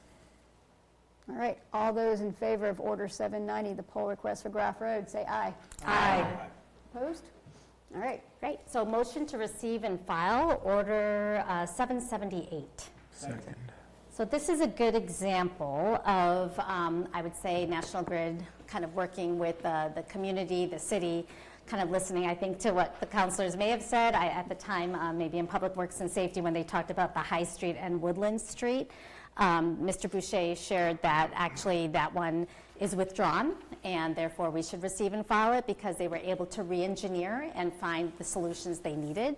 And many of us were very grateful for that. So for this one, we also 3-0 approved just to receive and file this. Thank you. Further questions? All right, all those in favor of receiving and filing 778, say aye. Aye. Great. And with that said, I think we're all done, unless you want to share anything. But There was the State Street. oh yes, okay. You know, okay. So I'm gonna, if I may, Chair, talk on Order 791. We kept the poll request for State Street in committee. That one we did hear from abutters. The ward councilor has also been getting messages from folks about, you know, when you look at the plan for the pole, there was a lot of questions that came up, and that specific, the area I'm talking about is after the Rotary, when you see, gosh, what's this? St. Jean's? Yeah, yes. So there's the businesses on the right as you come up State Street towards High Street, and in talking with Mr. Boucher here, he said that one is also going to be withdrawn, but we still have it in committee. I think it's still going to stay here, and I'm not going to receive and file it yet, just to make sure that we can talk a little bit about the plan, get some ideas around it, but we will receive and file at our next meeting. But I do appreciate you sharing that, and I will be reaching out to National Grid to make sure we could get also something written, because when abutters have been notified that a poll is coming and then it ends up not happening, I feel like there has to be that reverse notification and let them know it's not going to be happening. So we'll talk a little bit more about that, and so we're going to keep this one in committee. But I wanted to let folks know. And thank you very much. Appreciate it. You said it all. Okay. Appreciate it. I just went over everything that we went over in the last meeting, what we just discussed. Excellent. Well, thank you. Really appreciate your patience. Thank you. Are there any questions for, well, since we have Mr. Boucher here, so. Oh, yeah. Anything folks want to ask? You're all set. Okay. Thank you for waiting. All right, no problem. Yep. Sorry, Oh, Councilor. yes. Go ahead. Yes. Is there any update on the sort of the list that the council had asked for a National Grid. You said that maybe some of it's confidential or something, but that you would try to get something to us. I think what we provided you on an email, I believe Councilor Khan may have it somewhere, with there's approximately 14 poll locations around the city. Maybe the former chair, I could go ask them. I don't have them. I thought that Joe had sent that to you, but we have a list of 14 locations that we don't need to do any additional polls. We can use what's there to put our devices on. I thought we had provided that to you somehow, but I have your email. I can send that to you tomorrow. Yeah, pretty much. And just a quick note on the State Street one. I'd like to say the designer spoke with the person who was only notified a couple of days previous to this being brought up, and they went over it and they came to a good conclusion on what they would do, and he decided that they would not go forward with the petition any longer, which is good for everybody, you know, and it got resolved. So These J polls, Yeah. are you done? Or I think that's one of the council's questions, if you need to put more J polls up. Well, that's what they're always called. J polls. They're called J polls. I think J. J-O, jointly owned? Oh, I'm sorry. Okay, but these are the, brand new poles that need this equipment that can't be put on other poles. Are there more coming? I think that really the council was trying to get. Project, no. The 14 poles at the locations that I will send to you is the entire project for Newburyport. That's just one thing, yeah. Thank you. Yep. Thank you. Okay. Thank you. All right, thanks. Good night. All right. So motion to receive and file appointment 620. Second. Thank you. So we had, as folks know, interim appointments get filed with the clerk's office, and it's a receive and file when it gets notified here to the council. And we were very grateful for our interim director, Kim Turner, to come to our meeting, given it was a very busy week for them, since we were on January 29th. And we had a really good conversation in just getting some questions that my committee members asked that I thought were really excellent. And I give a lot of credit to some of the ways they kind of try to get some insights, from someone who's coming in and now looking at operations from a perspective of how is everything working. And Councilor Medina Smith was, was asking what are some things that have been learned in the process of having been for the last month and maybe a few weeks in this role. And one of the things we learned is that the interim director is actually talking to every DPS worker. There's 75 of them in the department, and so far they've gone through maybe talking to half of them, just about improved communications, what's working, what's not working, and just trying to get a gauge of where there could be some leveraging interdepartmentally. Councillor Nikitich was asking too about how has this, and seeing how things are kind of operating DPS, informing the hiring of a new DPS director. Again, an amazing question, and I think one of the things we learned from that is if there could be some leveraging interdepartmentally, then perhaps you need someone who's able to kind of hear all these needs, be able to kind of manage it, maybe some level of project management, some level of being able to kind of triage if needed, but it kind of takes another level or layer of type of individual that would be able to excel at those kinds of objectives. So there's definitely a lot of things we really appreciated and said a lot of thanks that has been happening. They've been working nonstop for several hours, and this kind of storm, it was 10 years, I guess, ago, 2015, when we had something of this magnitude. In terms of other things that we learned, I think I covered most of it. If my colleagues want to share anything else, but we approved the receive and file 3-0. Thank you. Further discussion. Councillor Hazeed? Just briefly, was there any update as far as the next round of applicants or anything related to filling the position more permanently that was unearthed? We plan on reconvening with the call-in center at UMass Boston by the end of this month to repost the position and resume. They have indicated that going into it in the spring, we'll have a new batch of candidates, and we are hopefully going to have a better candidate pool going forward. Okay.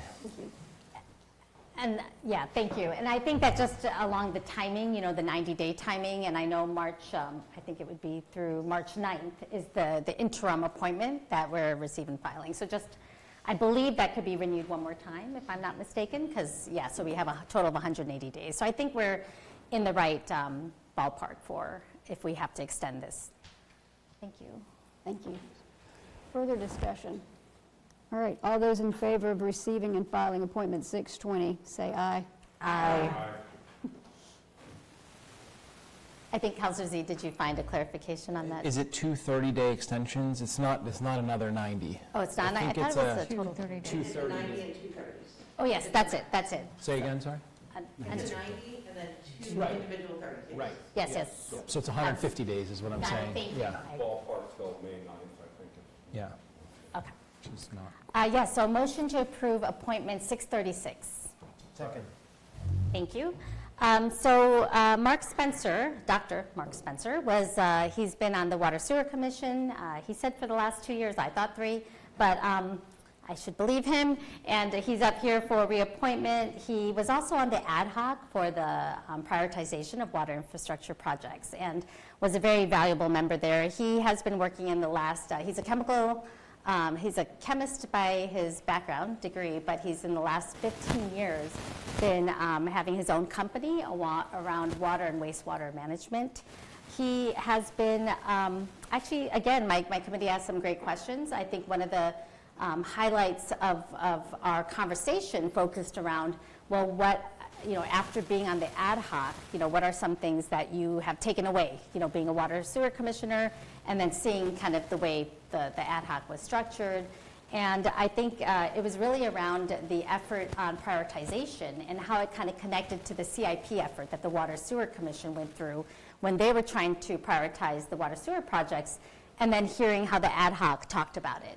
And he really suggested that while the effort of prioritization, which is why I wanted the memo to come to committee, was that he really felt, and some others too, that the return on investment, looking at the financials in another way and another kind of methodology would really help. And it was one element we didn't get to, and we recognize that. We weren't able to get into the finances, which is one of the reasons I think why he really thinks the Water Sewer Commission is one that wants to go in that next direction and kind of look at it that way. I did ask if our interim DPS director, if the memo that we sent to our committee, if that was vetted with the Water Sewer Commission, and they did bring it up at their last meeting.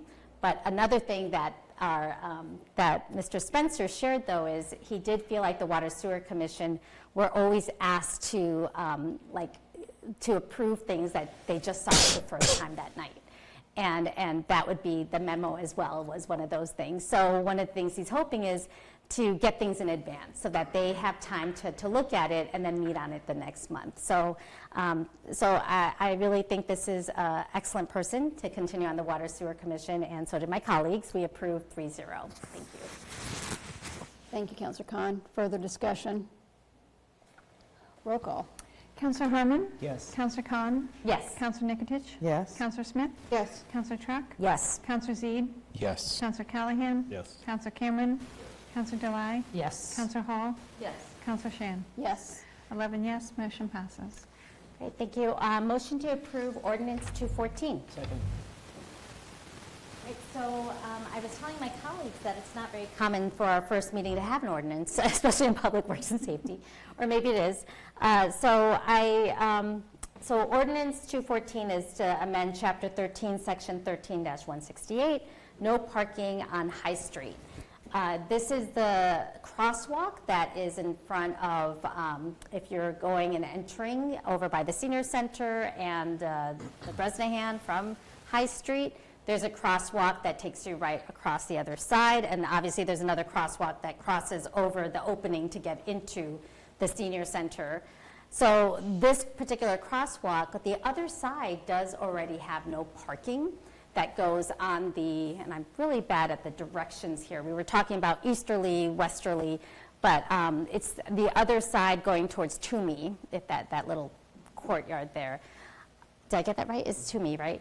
So it's the opposite side, though, doesn't have that. And we did have actually public comment from a resident who brings their young child to school, and the sight lines are really dangerous and has seen many near misses. And they were very grateful to the sponsors, Councillor Trock and Councillor Harmon, who brought this forth to get something kind of immediately done. So I could defer to the sponsors, but we looked at the mapping for it. There was also another map provided that gave some different angles to see how this would look, how it would improve the sight lines. The committee, we asked a little bit about, and Councillor Medina Smith questioned, has this gone through the approvals with the DPS director, with police, the regular kind of folks in the city that should be kind of also weighing in on this. And we learned that actually this was something that was in discussion in the prior term. I believe Traffic Safety Advisory Council or committee had talked about it. And there was also our former director, Amaral, had actually, this was something that they also were wanted to move forward with. So I believe that was the primary question, and I know I asked the sponsors if they had any update on some of those. They're free to bring it up. So I'll defer now to the sponsors. Councillor Harmon. Thank you, and thank you to the committee for putting us through our paces a bit and helping us to establish maybe a good way to approach these types of changes in the future. I did get a response from Marshall Simons, and he is in full support of this change from a safety standpoint, and highlighted another crosswalk on High Street in different wards, so I'll pass that along to my colleague. I also had a response from Interim Director Turner from a DPS perspective, also felt like this would be the right thing to do. So with that, I'll wait and let somebody else have their questions. Thank you, Councillor Harmon. Further questions, Councillor? Yeah, I did want to add that we did have public comment from Jane Snow, who lives over at Coffin Street, but Jefferson, and talked a little bit about even further down from that site, some of the, a lot of it came down to speeding and pedestrian safety in general, and I don't want to be remiss in not mentioning that there was desire, and people even talked about extending on the other side towards further up to Jefferson, I think was one of the things that came up that I'm not, maybe it's something in Traffic Safety Advisory Committee, once that gets going, we could bring up more. But I just want to mention that this kind of spurred the conversation of further improvements in that area. Thank you. Thank you. So, anything else from PWS? I think we just have to vote on this one. Okay, sorry. Yeah, I talk a lot. All right, it's an ordinance, so roll call. This is the first reading on 214. Councillor Harmon? Yes. Councillor Khan? Yes. Councillor Nikotich? Yes. Councillor Smith? Yes. Councillor Track? Yes. Councillor Zede? Yes. Councillor Callahan? Yes. Councillor Cameron? Yes. Councillor Delai? Yes. Councillor Hall? Yes. Councillor Shan? Yes. 11 yes. Motion And passes. that's all. Our next meeting is February 19th, and normally we're Mondays, and I will, I believe we will try to get it in the city's calendar. Whenever there's a holiday, though, on Mondays, we're going to try to just go right to Thursdays and meet at 5:30. So just want to let folks know the rule of thumb. Thank you. Good of the order. I will add that everyone did reach out, and we are going to have the retreat on April the 9th, that Thursday, with the mayor and finance director for the pre-budget. So mark your calendars. Do you have a time on that? Yeah. Is it 6 o'clock or? I do not have that, but I will get that before too much time goes by. All right. With that. Motion to adjourn. Executive session. Nope. Do you have the Swift? For executive session pursuant to MGL Chapter 30A, Section 21A3, to discuss strategy with respect to collective bargaining or litigation if an open meeting may have detrimental effect on the bargaining or litigation position of the public body, and the chair so declares. I do declare. The items to be discussed, state items to be discussed are A, Lisa Reed versus City of Newburyport, B, AB Carnes Roofing Incorporation versus Building Code Appeals Board, and others. City of Newburyport versus Bay State Property Management. D. Hannah Palmer versus Constance Preston. E. Bashaw et al. Versus Sean Reardon as mayor of the City of Newburyport. F. William Jor, PPA versus Newburyport Public School District, Newburyport School Committee, and City of Newburyport. G. Limnios versus City of Newburyport. And H. Speldiner versus City of Newburyport. And we will not be coming back into open session after executive session ends. So we need a roll call to go into executive session. Councillor Harmon? Yes. Councillor Khan? Yes. Councillor Nikotich? Yes. Councillor Smith? Yes. Councillor Track? Yes. Councillor Zede? Yes. Councillor Callahan? Yes. Councillor Cameron? Yes. Councillor Delai? Yes. Councillor Hall? Yes. Councillor Shan? Yes. 11 yes, motion passes. All right, so, lights off and I'll come up